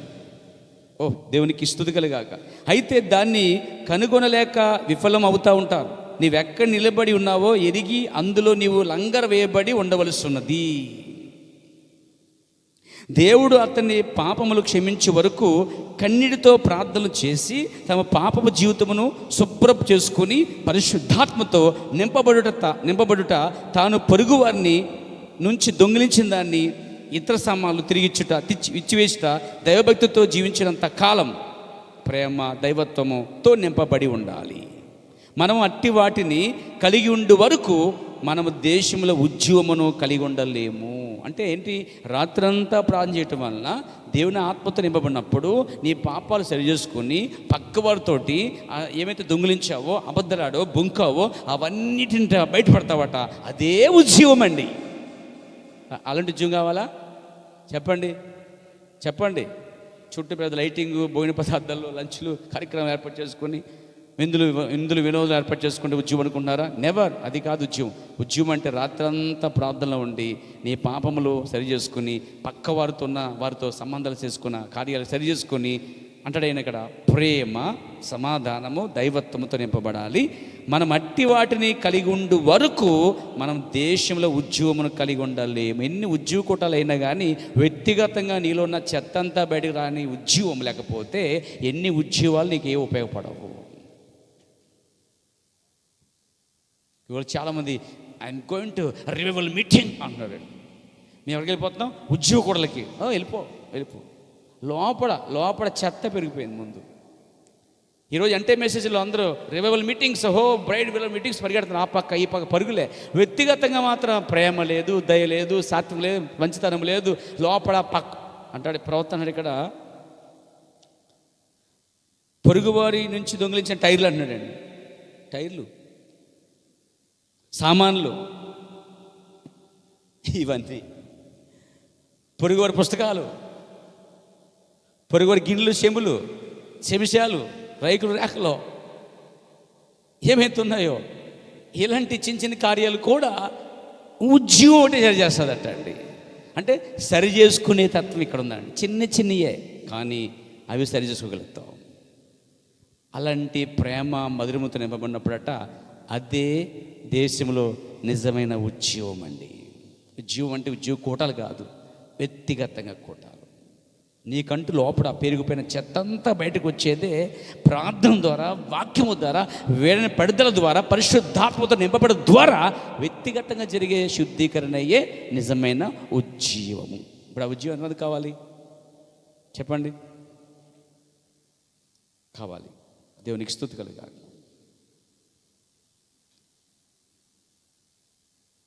ప్రవక్త మాట్లాడినాడు. వాక్యం ఒక మాట ఉందన్నమాట. ఏముంటుందంటే, నేను ఉత్తమైన దాన్ని అనుసరించినందుకే వారు నాకు శత్రువులు అయ్యారు అంటున్నాడండి దావీదు. నిజం. నువ్వు ఉత్తమైన దాన్ని ఎన్నుకున్నావు అనుకో, నీకు శత్రువులు ఉంటారు. చూడండి, కీర్తనలు 38వ అధ్యాయము 16-20 చూస్తే, నేను ఉత్తమైన దాన్ని అనుసరించినందుకు వారు నాకు శత్రువులు అయ్యారు అన్నాడండి. యెహోవా నన్ను విడవకము, నా దేవా నాకు దూరంగా ఉండకము, రక్షణకర్తమైన నా ప్రభు నాకు సహాయము, నాకు త్వరగా రమ్ము అని ప్రార్థన చేస్తున్నాడండి ఆయన. కీర్తన 38:16-22 చూస్తుంటే, నేను ఉత్తమమైన దాన్ని అనుసరించినందుకు వారు నాకు శత్రులయ్యారన్న మాట కనబడిందా మీకు? బైబిల్లో ఉందా? అసలే మీ బైబిల్లో ఉందా అండి? నా బైబిల్లో ఉంది. ఉందా? ఇంకెక్కడో తిరిగేస్తున్నారు ఏంటంటే. కీర్తనలు ఎక్కడో తెలియాలంటే ముందు ఇండెక్స్ తెలియాలి. ఇండెక్స్ ఆది కాండము, నిగమకాండం, లేవికాండం, సంఖ్యాకాండం చదువుకుంటే వస్తుంది. తీస్తే రాదండి. అది ఇంతే చదువుకుంటే వస్తుంది. అసలు బైబిల్ చదివితే కదా మన ముఖాలు పాపం పాస్టర్ తిట్టమే పని పెట్టుకున్నారు మమ్మల్ని. తిట్టకపోతే బైబిల్ చదవ కదా మరి నువ్వు. నిన్ను సరిచేసి సాగదీస్తేనే తప్ప నువ్వు బంగారం ఎలాగవుతావు? కొలుములు వేస్తే తప్ప నువ్వు ఎలాగ శుద్ధీకరించబడతావు? ఎంతసేపు సంఘాల్లో పొగడతలు, అమ్మా, అయ్యా, అమ్మా నువ్వు వచ్చేసావు, ఇచ్చేసావు అంటే వాళ్ళు ఊపిపోతావు. ఇంకా వాళ్ళకి ఉద్యోగం ఉండదు. ఇంకా సత్యజీవం తప్ప ఎండిపోయిన ఎముకలే. అలాంటి జీవితం మనకు వద్దండి. నటన జీవితాలు, పొగడత జీవితాల వలన ఉపయోగం లేదు. కానీ యథార్థమైన భక్తి కావాలి, వాక్యానుసారమైన భక్తి. చూడు, నువ్వు ఉత్తమమైనది ఏంటి చెప్పండి? మీకు తెలుసా ఉత్తమమైనది ఏంటో? ప్రభు చెప్పాడు కొత్త నిబంధనలో, మరియా కాలు దగ్గరుండి నా మాటలు వింటుంది. మరియా మార్త కన్నా ఉత్తమమైందని అనుకున్నదండి. గుర్తు రావట్లేదు మీకు? మార్త పనులు పెట్టుకుంది, చాలా విస్తార పనులు. వచ్చి బెండకాయలు కోయలేదు, దొండకాయలు కోయలేదు, బుట్లు చేయాలి, ప్రభు చికెన్ వండాలి, ఆకు వండి వీళ్ళెవరు, ఈయన రావండి, మా చెల్లి రావట్లేదు అన్నది. ఆవిడ బాధ అంటే రొట్టెలు చేయాలి, ఈ చేసి పెట్టాలి, ఈ చేసి పెట్టాలి, ఆ పని ఈ పనిలో ఉందండి. మరియా మాత్రం అన్ని పక్కన పడేసి, మొత్తం మూల పడేసి యేసు పాదాల దగ్గర కూర్చుని, పాదాల దగ్గర వాక్యం ఉంటుందండి. ప్రభు చెప్పాడు, ఈమె ఉత్తమమైనది అనుకున్నది. అంటే నువ్వు యేసు పాదాల దగ్గర ఉండి వాక్యం వినుట ఉత్తమమైనది, ఉత్తమైనది అనుకోండి. ఎప్పుడైతే మీరు ఉత్తమమైన దాన్ని, వాక్యమైన దాన్ని, సత్యమైన ఎన్నుకుంటున్నారో అప్పుడే శత్రువులు స్టార్ట్ అవుతారు. అయినా నీ ప్రయాణం ఆకూడదు. శత్రువుపైన జయించేవాడు ఆయనండి. దావీదుకి సింహం ఎదురైంది, శత్రువుని జయించాడు. ఎలుగుబంటి ఎదురైంది, జయించాడు. గోలియాతు ఎదురయ్యాడు, జయించాడు. సింహాసనం అందుకున్నాడని. నీ జీవితంలో బహుశా గోలియాతు లాంటి వాడు రాకపోవచ్చు, నీ జీవితంలో సింహము ఎలుగుబంటి రాకపోవచ్చు, కానీ ఇంకో రూపంలో రావచ్చేమో నీ జీవిత ప్రయాణంలో అడ్డుగా. కానీ నువ్వు వాటిని జయించాలి. జయించిన నాడే నీకు సింహాసనం, జయించేవాడే విజేత ఉన్నాడు. దేవునికి స్తుతి కలుగాక. చూడండి, నామ కోసం అన్నాడు ఆయన. ఎవరికి తెలియని విషయాలట విశ్వాసానికే తెలుస్తుందట. ఎవరు వివరించలేని మూలమును విశ్వాసమే ఎరుగును. దాని గురించి నువ్వు ఎరుగుదువు. ఇతరులు దాని గురించి ఎరగరు, ఇతరులు దాన్ని చూడలేరు, కానీ విశ్వాసం దాన్ని చూచును. అర్థమైందండి? భౌతికమైన నేత్రము చూడలేని దాన్ని విశ్వాసం చూస్తుందండి. ఈరోజు మీరు అలాంటి విశ్వాసం ఉంటే మీరు చూడవలసినవి చాలా ఉన్నాయి. చాలా చూశారు ఇప్పుడు దాకా. చూశారంటే దీని మీద కాదు, భౌతికమైన నేత్రము చూడలేని వాటిని విశ్వాసం చూస్తున్నట్ట. ఇప్పుడు ఆ సిరోఫిని లేకపోతే కానాను స్త్రీ అనే ఆమెలో అలాంటి విశ్వాసం ఉంది కాబట్టి వీడని విడుదల కలిగి ఉన్నది. సంఘానికి అది కావాలి. అందుకే ప్రవక్త అన్నాడు, ఆమె గ్రీకు జాతీయురాలంట, గ్రీకు నుంచి వచ్చిందండి. ఆమె గ్రీక్ దేశస్థురాలు. ఆమె హల్లెలూయా, సిరోఫిని యొక్క వంశస్థురాలు. ఆమె గ్రీస్ దేశస్థురాలు కాబట్టి ఆమెకు చాలా ఆటంకాలు ఉన్నాయి, అవరోధాలు ఉన్నాయి, చాలా అడ్లు ఉన్నాయి. కానీ ఆమె నిర్ణయంతో వచ్చింది, యేసు వలనే నా కుమార్తె బ్రతికిద్ది అని. యేసు వలనే సమస్య తీర్చబడద్ది, యేసు వలనే పరిష్కారం ఉందని చెప్పి ముందే నిర్ణయించుకుంది. కాబట్టి వేడిన పడుదలతో వచ్చిందండి అక్కడికి. నాతో ఉన్నారా? వేడిన పడుదలతో వచ్చిందండి. ఆయన అన్నాడు, అయ్యా అంది. ఇలా వెళ్ళిపోతాడండి ఆయన. ఏసయ్యా అంది. చూడట్లేదు, మాట్లాడట్లేదు, అసలు దానికి జవాబు చెప్పట్లేదు. ఆయన కొంచెం ముందుకు వెళ్ళిన తర్వాత, అమ్మా నేను నీ కోసం రాలేదమ్మా. ఎవరి కోసం? అసలు నీ కోసం పంపలేదు అన్నాడండి. అప్పుడు ఆమె ఏం చేయాలి? మన కోసం కాదంట, వాళ్ళ కోసం అనంట అని వెళ్ళిపోవాలి. నువ్వైతే ఖచ్చితంగా వెళ్ళిపోతావు, రాసిచ్చేస్తాను నేను, ఖచ్చితంగా వెళ్ళిపోతావు నువ్వు, సమస్య లేదు, నాకు నమ్మకం లేదు ఆ విషయంలో. ఆమె అయితే ఏముంది తెలుసా? అలాగా ఆమె లోపల విశ్వాసం వెళ్ళలేదంట. ఈ కళ్ళు చూడలేని గొప్పదాన్ని చూస్తుంది. అది ఈయన వల్ల జరిగిద్దని. ముందు మాట్లాడలేదండి ఆయన. చర్చిలో నీకు 100 ఏమైనా చెప్పకపోతే ఇంకంతే, మాట్లాడు. ఇలా పెడతా ముఖం కందిపప్పు లేక, చింతపండు లేక, కేకమండలు పెడతామంటాం. పాస్టర్ గారు అన్నా, ఏ సహోదరులు ఎవరు మాట్లాడిపోతే 100 చెప్పకపోతే 100 చెప్పలేదు నాకు అంటావు. నువ్వు మాట్లాడినందుకే ముఖం మార్చేసుకుంటావు. మరి ఆమె సంగతి ఏంటి? ఆమె నిలబడింది. వేరేంటి పడదాలు ఉంటే ఇలాంటివి ఉండవు.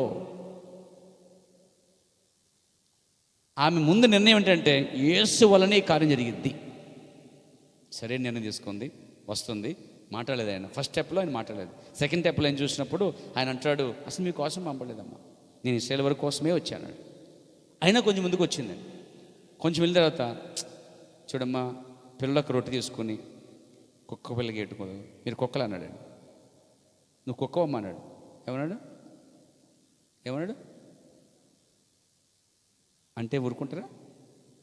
అసలు నేనంటే ఊరుకుంటారా? నేనంటే అసలు ఊరుకోరు, ఎందుకంటే నేనంటే చాలా ఇష్టం కదా మీకు. అసలు ఆయన కుక్కని ఎందుకని తెలుసండి? అసలే అంజుల్ని కుక్కతోనే పోల్చాడు. వాసన చెప్పాలంటే అంజులు కుక్కతోనే పోల్చాడు. కుక్క అన్నప్పుడు ఆమె వెనక్కి వెళ్ళిపోవాలట. అసలు ఆ దమ్ముందా? ఏ దమ్ము? ఏమన్నా నిలబడేద్దాం, బలం కాదండి, ఏమన్నా నిలబడాలి, అది ఆ దమ్ము ఉండాలి. దమ్ము అంటే ఇది కాదు, ఏది ఉండాలి? ఆ మాటలు పడే శక్తి నీకు ఉండాలండి. ఉందా? ఉందా? చిన్న మాటకే కిలకిలలు కొట్టేసుకుంటావు. భూకంపాలు ఉప్పులు లేచిపోతూ ఉంటాయి, తలుపులు బడబడ, గిన్నెలు బడబడ, బట్టలు బడబడ, అన్నీ బడబడే. మాటలు లోడలోడ ఆగదండి. ఈ తుఫాను సునామీ లాగవండి, చిన్న మాటకి భయంకరం. లేదంటే ట్యాప్లు ఇప్పేస్తారు, రెండు ఉంటాయి కదా మనకు ట్యాప్లు, రెండు ఈ పక్కటి కట్టుతుంటాయి. అది ఇప్పేటప్పుడు ఇప్పండి అమ్మ, యేసుబాబు కోసం ఇప్పండి, మీకోసం ఇప్పకండి, వేస్ట్ చేసుకోకండి. మిమ్మల్ని ఆటనందుకు అలా ఇప్పేస్తూ ఉంటారు, మీకోసం పాడు చేసుకోకండి. అసలు యేసు కోసం కనుక ఒక్క కన్నీరు కరిస్తే ఆయన దాచుంటాడు. నువ్వు 10 దాన్ని ఏడ్చేస్తే ఆ బుడ్లు వేసి ఉంచాడు అక్కడ, ఏమన్నా అక్కడ యేసుబాబు కోసం ఏడితే, ఆయన నిమిత్తం ఏడితేనే దాస్తాడండి. నువ్వు ఖర్చు పెట్టే కన్నీళ్ళేమో నీ సొంత దానికోసం, మాటల కోసం. కానీ ఆయన వాక్యం కోసం ఏదన్నా అన్నప్పుడు, దేవుని కోసం నిలబడినప్పుడు, నీ పాపాల కోసం పశ్చాత్తాపడి కాలుస్తున్న చిన్న చుక్కనైనా ఆయన దాచిపెడతాడండి. వేస్ట్ చేసుకోవద్దు. దేవునికి స్తుతి కలుగాక. కుక్క అన్నాడు, అప్పుడు కూడా ఏం చేయలేమే? ఏమనాలి? చచ్చికొచ్చే కుక్క అంటే, చచ్చిపోతే కుక్క అంటావా? కుక్క అంటావా నన్ను? ఇంకో పక్కన లేదా మాకు సంఘం, వెళ్ళిపోతాను, దాంట్లో వెళ్ళిపోతాను. నువ్వు కుక్కవైతే వెళ్ళవు. కుక్క విశ్వాసానికి సాదృశ్యం తెలుసా మీకు? ఇదేంట్రా బాబు? అవునండి, నమ్మకానికి సూచన కుక్క బ్రాండ్ అండి. నిజంగా కొన్ని కుక్కలు మనిషిని నమ్మితే ప్రాణం ఇస్తాయండి, అవి గౌరవిస్తాయి.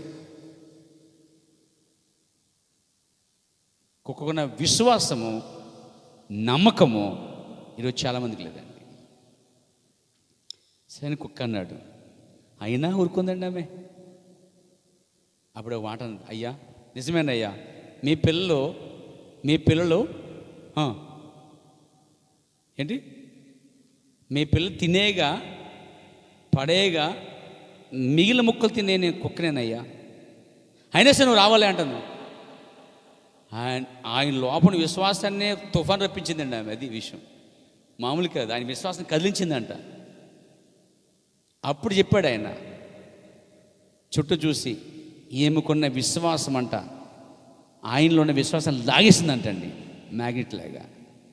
అప్పుడు ఆయన ఇశ్రాయేల్ కోసం ఎలా ఉన్న ఆయన అన్యులకు ఆమె కొరకు ఎలా వంగిపోయాడంటండి.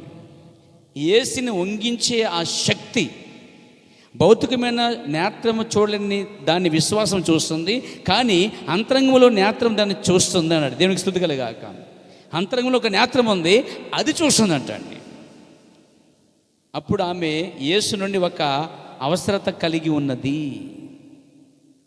ఇప్పుడు యేసుక్రీస్తు వంగిపోవడానికి ఆయన వంచే ఆ శక్తి దేనికి ఉందంటే నీలో ఉన్న విశ్వాసానికి ఉందండి. ఆయన స్వస్థపరచాలన్నా నీలో ఉన్న విశ్వాసమే కారణమై ఉండాలి. నీవు క్రీస్తును కనుగొనాలంటే నీవు మొదటగా చేయవలసినది ఆయనతో నీకున్న అవసరతను ఎరగాలి. జాగ్రత్తగా మాట్లాడండి. నీవు క్రీస్తును కనుగోవాలంటే నీవు మొదటగా ఆయన చేయవలసిన నది, ఆయనతో నీకు ఉన్న అవసరతను కలిగి ఉండాలి. యేసు ప్రభువుతో నీకు అవసరం ఉందా? నీకుందా అవసరత? మీకుందండి? మీకుందా బెదరు? నాకు ఉంది. అంటే మనందరికీ యేసుక్రీస్తు వలన అవసరత ఉంది. అది మనం మైండ్లో పెట్టుకోవాలి. ఇప్పుడు ఆమె అది మైండ్లో పెట్టుకుంది కాబట్టి ఆయన ఏమన్నా ఎన్నన్నా పట్టించుకుంటులే. అలాగే సంఘానికి వస్తున్న నిన్ను ఎవరు ఏమన్నా ఏ విధంగా ఎవరిని పట్టించుకోకుండా నీ గోల్ ఏంటంటే ఆయన అవసరత, ఆయన వలన నీకు అవసరత ఉంది. ఆయన ద్వారానే పరలోకము, ఆయన ద్వారానే ఎత్తపాటు, ఆయన ద్వారానే శాంతి, ఆయన ద్వారానే స్వస్థత, ఆయన ద్వారానే మనశ్శాంతి, ఆయన ద్వారానే సమస్త అవసరత ఉంది. ఆయన తప్ప ఎవరు తీర్చలేరు.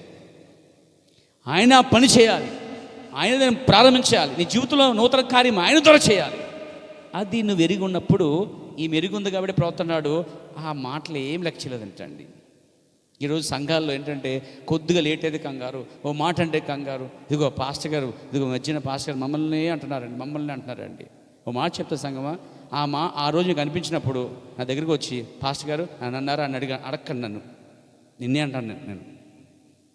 జాగ్రత్త, నాతో జాగ్రత్త విషయంలో నిన్నే అని అంటాను. ఎందుకంటే నీకు ఆల్రెడీ ఆ ఒత్తిడి వచ్చేసింది కాబట్టి, నువ్వు అడుగుతున్నావు కాబట్టి, నిన్ను గుర్తించిన వాడినే, నీ మాట స్వభావం వెనక్కి గుర్తించిన వాడిని ఏమంటానంటే అది నీ వల్లనే బ్రదర్, నీ వల్ల సిస్టర్ అంటానండి. జాగ్రత్త, పొరపడి అడగండి దయచేసి, అది మీకు మంచిది కాదు. Praise the lord. దేవుని అడగండి. ప్రభు ఇలా అన్నారు పాస్టర్ గారు, నా విషయంలో ఇలాగ అన్నారు, ఈ విషయంలో ఉన్నారు. ఆ రోజు వాక్యం నా కోసం వచ్చింది, నీ కోసం వచ్చిందని కాబట్టి నువ్వు సరి చేసుకోవాలి. సరిచేయని వారే, తెరదిద్దిన వారే తిరగబడతారండి. కానీ దావీదు దిద్దుబాటు నాకు అసహ్యం కాదు. దిద్దుబాటు నీకు అసహ్యం ఇచ్చిందంటే నీలో తప్పు ఉంది కాబట్టి, అది నిన్ను ద్వేషిస్తుంది కాబట్టి నువ్వు దాన్ని ద్వేషిస్తున్నావు. Praise God. తాగుబోతులు పర్లోకం పోరని చెప్పనుకోండి, తాగుబోతులు అనుకోండి, ఎలా చెప్పాడు అబ్బా అంటాడు. ఎందుకని? నీలో తాగుబోతాను ఉంది కాబట్టి. చుట్టలు బిడి తాగొచ్చు చెప్పండి, నువ్వు చుట్ట బిడి తాగొద్దు, అది ఆ పొగాకు నవ్వటం వల్ల క్యాన్సర్ వస్తాం కాదు, పరలోకం దేవునికి ఇష్టం అని చెప్పాను. ఆ పొగాకు సిగరెట్ కాల్చేవాడికి ఆ మాట ఎలా ఉంటుందంటే నా కోసమే. అవును, నీ కోసమే కదా. వ్యభిచరించే నువ్వు, తప్పుడు చేసే నువ్వు, సినిమా చూసే నువ్వు, సీరియల్ చూసే నువ్వు వర్తమానం చెప్తూ ఇంకా లోకంతో నింపబడుతున్నావు అంటే నీ నావ మునిగిపోద్ది. మేలుకోవాలని చెప్పాలి. ఒకసారి ప్రవక్త, కొంతమంది నావలో వెళ్తున్నారన్నమాట. ప్రవక్త వాళ్ళని కొంచెం దూరం వెళ్ళిన తర్వాత పిలుస్తున్నాడు, వెనక్కి వచ్చేయండి అరుస్తున్నాడు. అరుస్తుంటే ఈ లోపు ఒక ఆయన వచ్చి, ఎందుకే ఓకే అరుస్తున్నావు, ఎందుకే కేకలు వేస్తున్నావు, వాళ్ళు బాగానే పోతున్నారు కదా అతను గట్టుకంటే, అయ్యా వాళ్ళకి తెలియని ఒక నిజం ఉంది. ఏంటంటే వాళ్ళు ఎక్కిన పడవ కింద ఏమనంటే చిల్లులు ఉన్నాయా, చిల్లులు ఉన్నాయి, నాకు తెలుసు, వాళ్ళకి తెలియదు, నీకు తెలియదు, నాకు తెలుసు కాబట్టి అరుస్తున్నా అన్నాడండి. తెలిసినవాడే అరుస్తాడు ఆ విషయాలు, తెలియడికి ఏం తెలుస్తుందండి. ఇతను గట్టిగా అరుస్తున్నప్పుడు వారికి అర్థం కావట్లేదు, ఇతను గట్టిగా అరుస్తున్నప్పుడు పక్కడికి అర్థం కావట్లేదు. కానీ ఎందుకు అరుస్తున్నాడో తెలుసా? అతనికి తెలుసు వారు గమ్యం చేరలేరు, వెళ్ళే లోపే ఆ నావలో నీళ్ళు వచ్చేస్తాయి, చిల్లులు ఉన్నాయి, మునిగిపోతారు, వెనక్కి వచ్చేసేయండి అన్నాడు. వారు వెనక్కి వస్తే బతికపడతారు, మాట వినకపోతే చేస్తారు. కానీ మేలు కొరకే కేకలు వేశాడు. కానీ కేకలు వేసేవాడు అతను ఏముందో అతను తప్ప మిగతా ఎవరూ పట్టుకోలేదు, తెలుసుకోలేదండి. దేవునికి స్తుతి కలుగాక. ఆయనతో నీకు ఉన్న అవసరతను ఎరిగి ఉండాలట. మొట్టమొదట ఆయనతో నీకు అవసరం లేదు నీవు భావించినప్పుడు, అర్థమైందా? యేసు ప్రభుతో నాకు అవసరం లేదు అని భావించినప్పుడు నీవు ఆయనను కనుగొనలేవు. రెండోది, నువ్వు ఆయన శ్రద్ధగా వెతకలేవు. యేసు వలన నీకు అవసరత ఉంది. సిరోఫిని స్త్రీకి, లేకపోతే ఆ యొక్క గ్రీస్ దేశస్తురాలకి యేసుతో అవసరత ఉంది కాబట్టి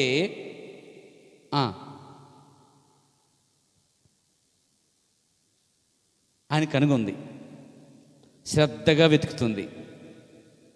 ఈరోజు సంఘం కూడా అలాగే ఉండాలి. దేవునికి మహిమ కలుగాక.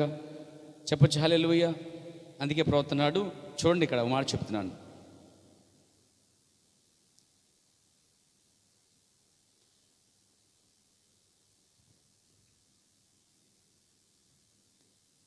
ఆయన అంటున్నాడు, అయినా ఈ విధంగా చెప్పవద్దు, మంచిది ప్రభువా, నేను వెళ్ళను, నేను ఇక్కడికి వచ్చాను, నీవు నన్ను కోరుచున్నావా? లేదు, అది కాదు. వెతుకుచుండువాడు, తట్టుచుండువాడు, దాన్ని కొనసాగించువాడు దాన్ని మిగిలిన లేఖనముతో పోల్చి చూడాలి. తట్టేవాడు, కొనసాగించేవాడు, ప్రయాణించేవాడట లేఖనంతో పోల్చి చూడాలట అండి. హల్లెలూయా. ఉదాహరణకు విధవరాలు మరియు అన్యాయస్తుడైనటువంటి న్యాయాధిపతి, ఆమె ఎడతెక్క అతని తలుపు తడుతూనే ఉంది. ఆమె వేడని బిడ్డలు కలిగి ఉన్నది. ఎవరు? ఒక విధవరాలు వచ్చి దేవునికి మనిషికి భయపడినట్టుగా అన్యాయస్తుని ఎత్తుకు వచ్చి రోజు తడుతుంది, రోజు చెప్తా ఉంది. ఈరోజు అతడు ఆమెను పంపినట్లుగా మరుసటి రోజు ఆమె మరలా అతని ద్వారము దగ్గర వచ్చి ఉండేది. దాన్ని వేడనపడదాలు అంటారండి. న్యాయం జరగకపోయినా, స్వస్థత రాకపోయినా, అడిగింది దేవుడు ఇవ్వకపోయినా తడుతూనే ఉండాలి. పోయిన నెల అడిగాం, ఇవ్వలేదు దేవుడు. ఈ నెల అడుగు, ఈ నెల ఇవ్వలేదు, అడుగుతూనే ఉండు, తడుతూనే ఉండు.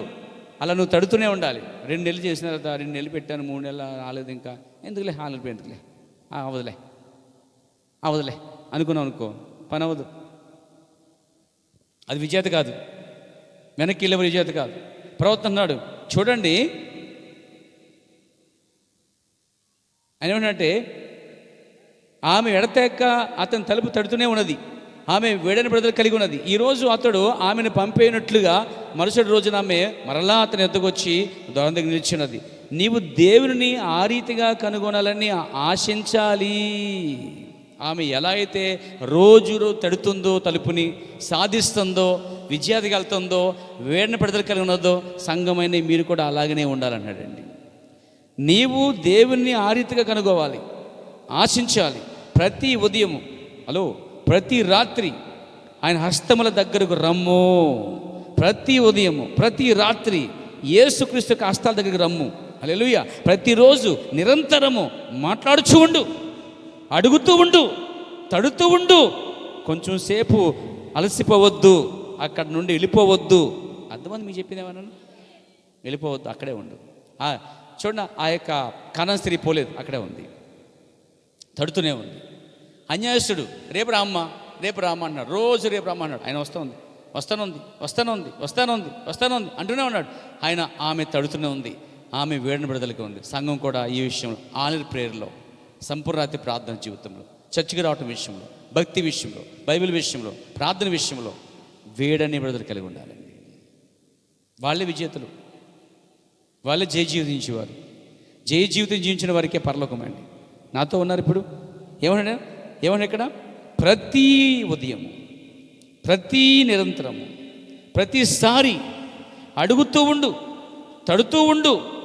కొంచెం సేపు అలసిపోయి అనుకోవద్దట, అక్కడ నుండి వెళ్ళిపోవద్దట, అక్కడనే నిలబడి ఉండము. ఆమె చెప్తారా? అక్కడే నిలబడి ఉండు, అక్కడే ఉండు. రోజు పరిగెడుతుందండి రూతు. పోయి వచ్చి అన్నాడు, ఎక్కడికి పోవద్దమ్మా, ఈ పొలంలోనే ఉండు, ఇక్కడే ఉండి వెళ్తా ఉండు అన్నాడు. ఎందుకని? ఆమె అక్కడ ఉంటేనే ఆశీర్వాదం అక్కడే ఉందండి. ఆమెకి ఏ పొలములో అయితే ఆమె కష్టపడి పరిగెరిందో నడుముంచి ఆ పొలానికి ఆమె రాణి అయిపోయిందండి. ఆమె సొంతం అయిపోయింది ఆ పొలం. దేవునికి స్తోత్రం కలుగాక. అలసిపోయిన అనుకోవద్దు, అడిగితే దేవుడు నాకు ఇవ్వలేదు అనుకోవద్దు.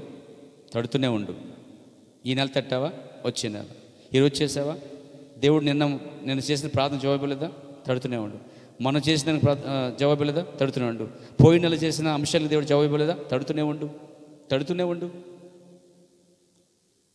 వస్తూనే ఉండు, ప్రార్థన చేస్తూనే ఉండు అన్నాడు ఆయన. చూడు, అక్కడ నుండి వెళ్ళిపోవద్దు, అక్కడనే నిలబడి ఉండము.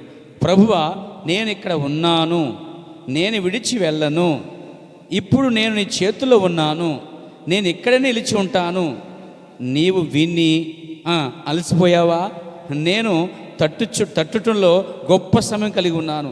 ఏలనగా నీ వస్తావని నేను ఎరిగి ఉన్నాను. ఆమేన్. అప్పుడు ఏదో జరుగుతుంది. ఆయన నిన్ను తన చేతుల్లో నుండి విడిపించుటకు ఆయన వచ్చి నీకు జవాబిస్తాడు అన్నాడండి. అంటే ఆ అన్యాయస్తుడు విడిపించబడాలంటే ఏమి విడవకుండా రోజు వెళ్ళి అడుగుతూ ఉండాలి. ఒకరోజు అనుకున్నాడు, ఎలాగైనా ఈమె విడిపించుకోవాలరా బాబు అని చెప్పి ఆయన జవాబిచ్చాడండి. ఈమె కూడా ఈయన ఎన్ని మాట్లాడుతున్నా కానీ ఎవరు కన్నస్త్రీ వేడి పడతలు వెంబడిస్తూ ఉంది. ఎన్నన్నా సరే అక్కడే ఉంటుంది. ఇక ఆయన ఏం చేయాలి? ఇప్పుడు ఆమె పంపించేయాలండి. ఆమె పంపించేయాలంటే ఆయన్ని ఆమె తడుతూనే ఉందండి. మనం నెలకొట్టి లాభం లేదు, ఈ నెల జరగలేదు, జరగదు చెప్పలేము. వర్కౌట్ అవ్వదు, అయితే పని అవ్వదు అంటున్నాను నేను.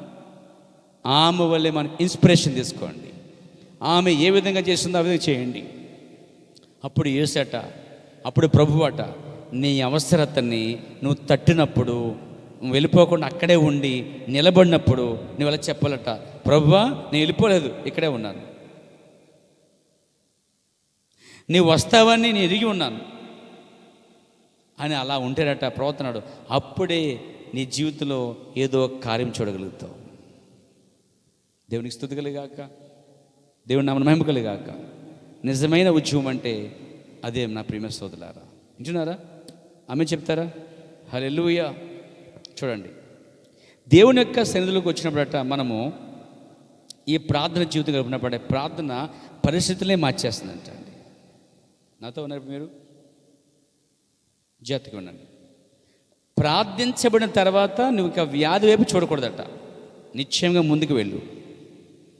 ఏదైనా అంశం అడిగావు, ముందుకు వెళ్ళు. ఇంకో విషయం అడిగేటప్పుడు కూడా చెప్పాడు, నీవు చున్నావు ఎందుకొరకు ప్రార్థిస్తున్నావు? ఏవేవో కావాలని అడుగుతున్నావు. నువ్వు తప్పుగా ప్రార్థిస్తున్నావు. దేవుని మనసు మార్చవాలని తలంచుచు ఎన్నడూ ప్రార్థన చేయొద్దు. మరి ఎలా చేయాలి? ప్రభువా, నేను నీ వాక్యము తగినట్టుగా అంటే సరిపోయినట్లుగా నన్ను మార్చు అని ప్రార్థన చేయాలండి. ఎలా చేయాలి? ఎలా? నేను నీకు తగినట్టుగా సరిపోయినట్లుగా నన్ను మార్చు ప్రభు అని ప్రార్థన చేయాలి. మీరు అడగనందున పొందలేకపోవచ్చున్నారు, విశ్వసించినందున మీరు అడగలేకపోవచ్చున్నారు. ప్రతిరోజు కాదు, ప్రతి గంట కాదు, ప్రతి గడియ ప్రార్థించండి, ఎల్లవేళ ప్రార్థించండి. ఎక్కడ దేవుడు కూడా ఉంటే అక్కడ ప్రభు ఉన్నాడు. అక్కడే మోకరించండి, అక్కడే తట్టండి, తడుతూనే ఉండండి. ఆయన ఏదో ఒక రోజు దాన్ని జవాబిస్తాడు. దేవునికి స్తుతి కలుగాక. ఒకసారి ఇలా అంటున్నారన్నమాట. ఒక ఆయన అంటున్నాడు, జాన్ నాక్స్ అని ఒక మిషనరీ చెప్తున్నాడు ఏంటంటే, ప్రభువా, స్కాట్లాండ్ దేశము నాకేమో లేని ఎళ్ళ నా ఆత్మను తీసుకో అని ప్రార్థన చేశాడు. నిజంగా దేవుడు ఆ దేశాన్ని అతనికి ఇచ్చాడండి. మంచి సేవ చేశాడు. దేవునికి స్తుతి కలుగాక. చార్లెస్ ఫిన్నీ లోకమంతా ఎదురు తిరిగిన, పిశాచాలన్నీ దెయ్యాలన్నీ చుట్టుముట్టిన, నేను మోకాల నుండి పైకి లేవను అని గొప్ప ఉజ్జీవజ్వాలు తీసుకొచ్చిన వాడే చార్లెస్ ఫిన్నీ. ఇలా అన్నారు, నిద్ర వచ్చిన నన్ను ఊపినా నేను లేవని ప్రార్థన నుంచి అన్నారు. మీరు ఏమనాలి అంటారా? ఊగిపోతున్నా పైకి 2-3 సార్లు తిరిగి కిందకి వెళ్ళినా సరే మొక్కడికి వస్తాను ప్రభువా, ఈ దిశలు కడుక్కున్నా ఊగుతుంది. కానీ నువ్వు మాత్రం దాన్ని ఊపాలి, నువ్వు ఊపడం కాదు. నిద్ర నువ్వుకి ఎంటేయాలి, అంతేగాని నిద్ర నువ్వు భయపడకూడదు. నిద్రకి నిన్ను చూసి నిద్ర భయపడాలి. ఎంతమంది ఉండాలిగా? మాట్లాడేంటండి? ఐతకులు ఎంతమంది ఉన్నారు? దేవునికి స్తుతి కలుగాక. లోకమంతా ఎదురు తిరిగిన, దెయ్యాలన్నీ చుట్టుపడిన మోకాళ్ళ మీదే ఉండాలి. కొంతమంది మోకాళ్ళ మీద ఇష్టపడరండి. నేను అంటున్నాను, మీరు కూర్చోండి, ఇలాగైనా కూర్చోండి. ప్రార్థన చేసినప్పుడు కాస్త గౌరవప్రదంగా, మర్యాదపరంగా, భక్తిపరంగా మోకాళ్ళ మీదకి రండి. మోకాళ్ళ అనుభవం పోగొట్టుకోవద్దు. మోకరించి ఇష్టపడండి.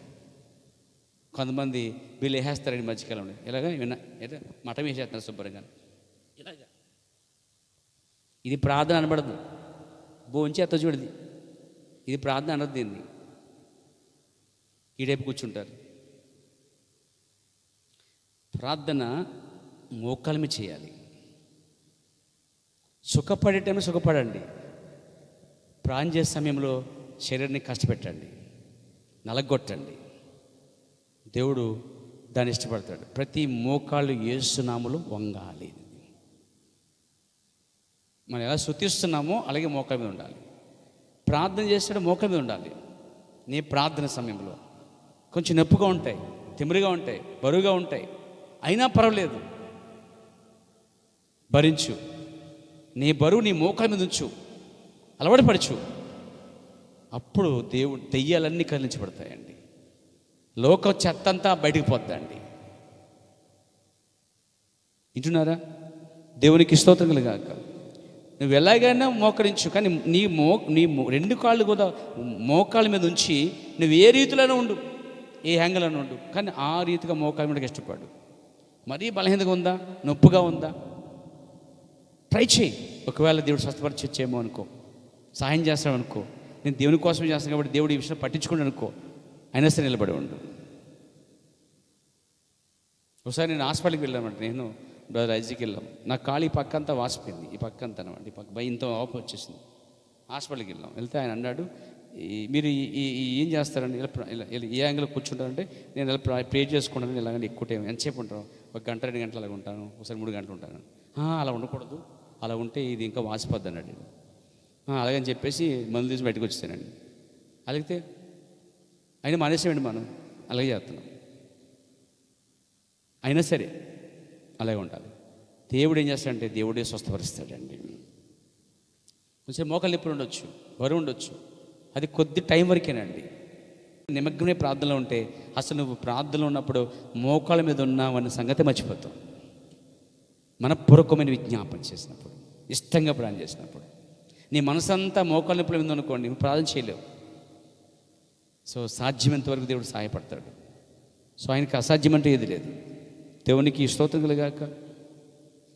ఆమె చెప్తారండి. ఒకసారి జాన్ హ్యాడ్ అనమాట అతని పేరు. ఈయన మిషనరీ. నేను ఎందుకు తీసుకున్నానంటే వీళ్ళ కాలంలో వీళ్ళు మంచి ప్రార్థన పరులు మర్చిపోకుండా విషయాన్ని. వీళ్ళ కాలంలో చాలా ప్రార్థన పరులు, వీళ్ళ త్యాగము సమర్పణ చాలా గొప్పది. కానీ వాళ్ళకి ఈ వర్తమానం తెలియదు. నీకు ఈ వర్తమానం తెలుసు, కానీ వారి వల్ల నువ్వు లేవు. ఇప్పుడు మనం వచ్చాం, మన సమయం. ఇప్పుడు వారి మాటలు తీసుకొని ఈ వర్తమానం కలుపుకుంటే వాళ్ళకంటే స్ట్రాంగ్గా ఉంటాం. వాళ్ళకి లేనిది ఏంటంటే ఈ వర్తమానం ఉన్న వారికి ఏంటంటే వారి వల్లే సమర్పణ లేని జీవితాలు. మిషనరీస్ కానీ ఆ కాల ప్రజలు కానీ వారి జీవితాలు కష్టంతో కూడిన యథార్థమైన బతుకు చేశారని. వారు ఇంత వర్తమానం వారికి తెలియదు, అయినా వారికి పరలోకం ఉంది అప్పట్లో. కానీ ఇప్పుడు నీకు పరలోకం ఉండదు. నీకు వర్తమానం తెలిసినా అలాంటి జీవితం జీవించకపోతే నీకు పరలోకం ఉండదండి. అసలు వర్తమానం మనల్ని ఈ విధంగా నడిపిస్తుంది, సంపూర్ణమైన ప్రార్థన. ఈరోజు వర్తమాన సంఘాల్లో మెసేజ్లు ఎక్కువ ఉన్నాయి కానీ, టేప్స్ ఎక్కువ ఉన్నాయి కానీ, రీడింగ్ ఎక్కువ ఉంది కానీ, మెసేజ్ గంటలకు వస్తుంది కానీ సంఘము సేవకులంతా రాత్రంతా ప్రార్థన చేసేది ఎక్కువ లేదు, చాలా తక్కువ చాలా చోట. కానీ ఉండాలి. ఎవరో చేసేది కాదు, మన ప్రవక్త ఏం చెప్పాడు అనేది కావాలి మనకి. మన ప్రవక్త చెప్తున్నాడు, రాత్రంతా ప్రార్థనలో ఒకప్పుడు వారు గడిపేవారు, ఇప్పుడు గడపట్లేదు. మళ్ళీ మన దేశాలకి అలాంటి ఉద్యోగం రావాలన్నాడంటే అర్థం ఏంటి? అక్కడ చెయ్యండి రా బాబు అని అర్థం. అక్కడ దేవుని స్తుతి కలిగాక. ఈ జాన్ హ్యాడ్ ప్రార్థన చేస్తున్నమాట. వాళ్ళ భార్య వచ్చింది, అయ్యా భర్త గారి భోజనకు వస్తారా అందంట. 2-3 సార్లు వచ్చి అడిగిందంట. ఆయన ప్రార్థనలో ఉన్నాడు. ఇంతక జాన్ హైడ్ ప్రార్థనలో ఉన్నాడు. ఒక మాట చెప్పాడు ఆయన, నన్ను ఇంకా కొంచెం సేపు ఆత్మల కోసం అలమటింపనీయు, ఇంకా కొంచెంసేపు ప్రార్థన చేయనివ్వు, నేను ఇంకా ప్రార్థనలు కొన్ని ఆత్మలు సంపాదించనివ్వు అని భార్యకి సమాధానం చెప్పాడట. ఎంత బాగుంది, అద్భుతం కదా. కానీ జాన్ హ్యాడ్కి వర్తమానం తెలియదు. బట్ అతను సమర్పణ జీవితం, భోజనం కన్నా ఎక్కువ ప్రార్థనకి ఇస్తున్నాడు. ఈరోజు వర్తమానం తెలుస్తాం, ప్రార్థన కన్నా భోజనానికి ఎక్కువ ఇస్తున్నాం మనం. కానీ ఈరోజు మనం వారు త్యాగాలు తీసుకొని కలుపుకుంటే ఇంకా డెవలప్మెంట్ అవుతాం మనం, ఇంకా ఎదుగుతాం మనం. దేవునికి మహిమ కలుగాక. సరే, మీకు స్మిత్ వింగిల్స్ వర్త్ తెలుసు కదా, వాళ్ళ ఫోటో తర్వాత చూపిస్తారు ఇప్పుడు అవసరం. స్మిత్ అనమాట, వింగ్స్ వర్త్ అంటే అతని పేరు. ఇతను కూడా మంచి ఆ కాలంలో మంచి దైవజనుడు. ఎందుకు చెప్తున్నాను అతని కోసం ఏం చెప్తానంటే, అతని దగ్గర ఉన్న గుణలక్షణం చెప్తాను చూడండి. ప్రతి 15 నిమిషాలకి బైబిల్ చదివాడంట. ఎన్ని నిమిషాలకి? 15 రోజులు చదివితే బెట్టే బైబిల్. నిజం కదా? మాట్లాడలేదేంటి? మాట్లాడలేదు. అలా సొంత కోపం వచ్చేస్తుంటుంది. మీ ఆగ్రహం తగ్గుము, నా మాట వినుము. 15 నిమిషాలకు వస్తే బైబిల్ చదివాడట అతను. ప్రతి 30 నిమిషాలకి మోకరించి ప్రార్థన చేశాడట. కానీ ఇతనికి వర్తమానం తెలియదు. నీకు వర్తమానం తెలుసు. ఏం వదిలేస్తున్నావు? ఏం చేస్తున్నావు? వర్తమానం వర్తమానం వర్తమానం. కొంతమంది చర్చికి వెళ్ళి ఆ మర్మం తెలుసుకున్నాం, ఈ మర్మాలు తెలుసుకున్నాం, ఆ బిస్కెట్లు తెలుసుకున్నాం, ఈ చికెన్ మీరు తెలుసుకుని ఏం చేసావు? ప్రార్థన చేయవు. చాలామంది ఈ మెసేజ్లో అది తెలుసుకున్నాం, ఇది తెలుసుకున్నాం, నీకు విషయం తెలుసా, హార్డ్ ఏదో కోతు కొబ్బరినట్టుగా ఏదో దొరికేది ఒకటి, అది దాన్ని పెట్టుకుని అంటుంటాడు. వ్యక్తిగతంగా ఏముండదు. మేడిపండు చూడు, పొట్టేపుడు చూడు, పురుగులుండును. వర్తమానం చూడు, లోపలికి చూడము, ఏమి లేదు. వర్తమానం తప్ప ఏమీ లేదు. వింటం తప్ప, చెప్పుకోవడం తప్ప జీవితాలు లేవు. అందుకే ఇక్కడ చూడండి, వీళ్ళు ఎంత గట్టిగా ఉండే కారణం వాళ్ళ సమర్పణ. వాళ్ళ నిర్ణయం. దేవునికి మహిమ కలుగాక. 15 నిమిషాలకు బైబిల్ చదవటం అనేది, 30 నిమిషాలకు ప్రార్థన చేయడం అనేది ఈ రోజుల్లో ఉందా అని అడుగుతున్నానండి. నేను ఉండలేను ఆ మాట అన్నాడు అతను. నేను ఇలా బైబిల్ చదువుతూ ప్రార్థన చేయకుండా నేను ఉండలేను అంటూ పరిశుద్ధాత్మ శక్తి పరిచయం చేశాడట ఈ ఎవరితను, స్మిత్ అనేటువంటి దైవజనుడు. మరి ఇలాంటి నేను చదివినప్పుడు నాకు ఎంతే, నేను రాసుకుని ఉంచుకుంటాను మాటలని కూడా, అప్పుడప్పుడు చదువుకుంటాను అనమాట. ఎప్పుడైనా ఎటువంటి తక్కువైతే అది వేసుకుంటాను మాత్రం అనమాట. బాగుంది. ఎవరో ఒకరు మనకు ఉండాలి, ఎవరో ఒకరు మనం ప్రేరేపించబడాలి, ఎవరో ఒక ఇన్స్పిరేషన్ ఉండాలి. ఇతను చదివాడట, జ్ఞాపకం చేసుకోవాలి. అందుకని గుమ్మాల మీద రాసుకుంటాం కదా అక్కడక్కడ. అది రాసుకుని ఆ గుమ్మాల మీద ఉంటుంది తప్ప నువ్వు అది చదివితే కదా నువ్వు గుమ్మాల్లో అట్లా కదా, ఇక్కడ రాసుకోవాలి, ఇక్కడ ఉంటే వస్తుంది. దేవునికి మహిమ కలుగాక. వింటున్నారండి? ముగించేతని పేరు. హల్లెలూయా. మీరు ప్రార్థన కోసం కొన్ని అంశాలు చెప్తాను రాసుకోండి, కొన్ని పుస్తకాలు చెప్తాను రాసుకోండి. ఆ వధువు వృక్షం యొక్క పునరుద్ధరణ, ఈ వర్తమాన పుస్తకం చదవండి. ఉపేక్షించబడి ఆ నిజమైన సూచన, ఈ వర్తమానం కూడా చదవండి. పుత్ర స్వీకారం మొదటి భాగం చదవండి. దాని 70 వారములు ఆ పుస్తకం చదవండి. దాహం చదవండి. నేను తగ్గించుకుని వర్తమానం చదవండి. నీ దినం వర్తమానం గురించి చదవండి. 1, 2, 3, 4, 5, 6, 7 వర్తమాన పుస్తకాలు చెప్పాను. చక్కగా వాటి మీద చదవండి. ఉపవాస ప్రార్థనలు, రాత్రంతా ప్రార్థనలు విషయాలు అందులో ఉన్నాయి. అవి మీకు సహాయపడతాయి. విన్నారండి? విన్నారమ్మా? దాంట్లో ఒక్క కోడ్ చెబుతున్నాను. ఎవరికి అధికమైన భారం ఉంటుందో వారు ఎక్కువగా ప్రార్థన చేస్తారట.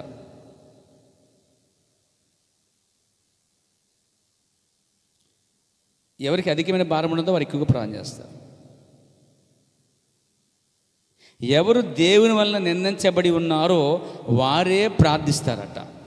ఉపేక్షించబడిన ఆ నిజమైన సూచన 62వ 67వ పేరాలో ఈ మాట చెప్తున్నాడండి ఆయన. జాతకండి, ఎవరికి అధికమైన భారం ఉంటుందో వారు ఎక్కువ ప్రార్థన చేస్తారండి. 1 నెంబర్ 1, ఎవరిని దేవుడు ముందుగా నిర్ణయించుకున్నాడో వారే ప్రార్థన చేస్తారట. అర్థమైంది ఇప్పుడు మీకు? అందరు కాదు. ఇక్కడ నువ్వు ఎక్కువ ప్రార్థన చేయలేకపోతున్నావంటే ఎక్కువ భారం లేదు, నీకు లేదు కాబట్టి ప్రార్థన చేయట్లేదు. It's okay. అలాగే ప్రార్థన చేయట్లేదు అనుకోండి, అసలు ప్రార్థన మానేస్తాం అనుకో, దేవుడు నిర్ణయించుకున్నాడా అనే ప్రశ్న నీ హృదయంలోకి రావాలి. ఒక్క 15 నిమిషాలకు బైబిల్ చదువుతూ 30 నిమిషాలు ప్రార్థన చేయకుండా ఉండలేకపోతున్నాడంటే అర్థం చేసుకోండి. అక్కడ నీలో ఉన్న ఆత్మ ఈ దినం ప్రార్థన చేయకుండా నేను మంచం పడుకున్నానంటే తప్పు చేస్తున్నాను అని అనిపించాలి నీకు. ఒక్కరోజు ప్రార్థన మానేశాను నేను, బైబిల్ చదవడం మానేశాను నేను, చర్చ్ కొట్టడం మానేశాను నేను అనేది లోపల పశ్చాత్తాపం రావాలి. దేవుడు నిర్ణయించుకున్నవారు అలా ఉంటారట. దేవుడు నిర్ణయించుకోకపోతే నీకేం అనిపించదు. చచ్చుబడిన చెయ్యిని సూది కూర్చొని కానీ ఏమనిపించదు. గుచ్చుకో, కూర్చున్నావా, ఏమనిపిస్తుందా? ఏమనిపించట్లేదు. ఏమనిపిస్తుంది? అసలు జీవం ఉంటేగా అక్కడ, రక్త ప్రసరణ ఉంటేగా అక్కడ, పొడుతూ ఉంటే ఏమనిపించదు. అదే జీవించేదాన్ని పడవండి, చలనం వస్తుందండి. నిర్ణయించుకున్న వారికి వాక్యం అలాగే ఉంటుందండి. అది స్పందిస్తుంది, అది నలగొడుతుంది, అది ప్రేరేపిస్తుంది, అది నిన్ను ప్రార్థన గదిలో తీసుకెళ్తుంది, భారముతో పెడుతుంది. ఆత్మల భారము తలమటిస్తావు. నిర్ణయించుకుంటే దేవుడు, నువ్వు ప్రార్థన చేయకుండా ఉండలేవు. నువ్వు ప్రార్థన చేస్తున్నావంటే దేవుడు నిర్ణయించుకున్నాడు. దేవుడు ముందు దీవించును కాక. చిన్న ప్రార్థన చేస్తాను. అలా మోకరించి ఒకసారి. ప్రేమ నమ్మగల ప్రియ పరమ తండ్రి, పరిశుద్ధుడు అండి, ఈ రాత్రి కొద్దిసేపు అన్ని కోణాల నుంచి ప్రభువా ప్రార్థన అంశాన్ని మేము చెప్పుకున్నాం. అనేక వర్తమానాలు మీరు మాకు ఇచ్చారు, అనేక కోడ్స్ ఇచ్చారు, అనే లేఖనాల ద్వారా మీరు మాకు ఇచ్చారు. ఇవన్నీ కలుపుకొని ప్రభువా ప్రారంభమై మంచిదిగా నిర్ణయించుకున్న వారమై వేడని విడుదల కలిగి ఆటంకాలు వచ్చిన, అవరోధాలు వచ్చిన ఆ యొక్క కానాను స్త్రీ వలె పడుదలగా అక్కడే ఉన్నాను ప్రభువా అని చెప్పిన విధవరాలు వలె రోజు తడుతూ ప్రార్థన చేస్తూ ఎదురు చూస్తూ ఉంచి అలా ఉండిపోయే భాగ్యం తెచ్చే. ఒకరోజున నువ్వే మేము తట్టుతో చూచి, మేము రోజు అడుగుతో చూచి విని నువ్వే విసుగు పొంది ప్రభువా, మీరు మాకిచ్చి మీరు మమ్మల్ని పంపివేయగలరు ప్రభువా. మేము అడిగి కొలిదే, తట్టి కొలిదే, అక్కడ ఉండే కొలిదే నువ్వు ఉన్నావా, నువ్వు వస్తావా, నువ్వు ఇస్తావా, నీవు విశ్వాసం ఉన్నప్పుడు ఆ వెదరాలకు జరిగిన కార్యం మాకు చేస్తావు. ఆ కణ స్త్రీకి చేసిన కార్యం మీరు మాకు చేస్తారు. ఆ ఇద్దరు స్త్రీలకి నాయన మీరు చేశారు. అలాంటి జీవితాలు మాకు ఇవ్వండి. మంచి సమర్పణ జీవితం, ప్రారంభంలోనే పడుదల కలిగి ఉండి, ఆటంకాలు వచ్చిన విశ్వాసాన్ని లాగివేస్తున్న వారిని తప్పించుకుంటూ వెళ్ళిపోతూ ముందుకు సాగిపోతూ వేడని పడుదల కలిగి తట్టుచు ఒక దినాన్న నీ చేత అవసరత పొందుకునేవారుగా చేయమని యేసుక్రీస్తు నామములో ప్రార్థిస్తున్నాను.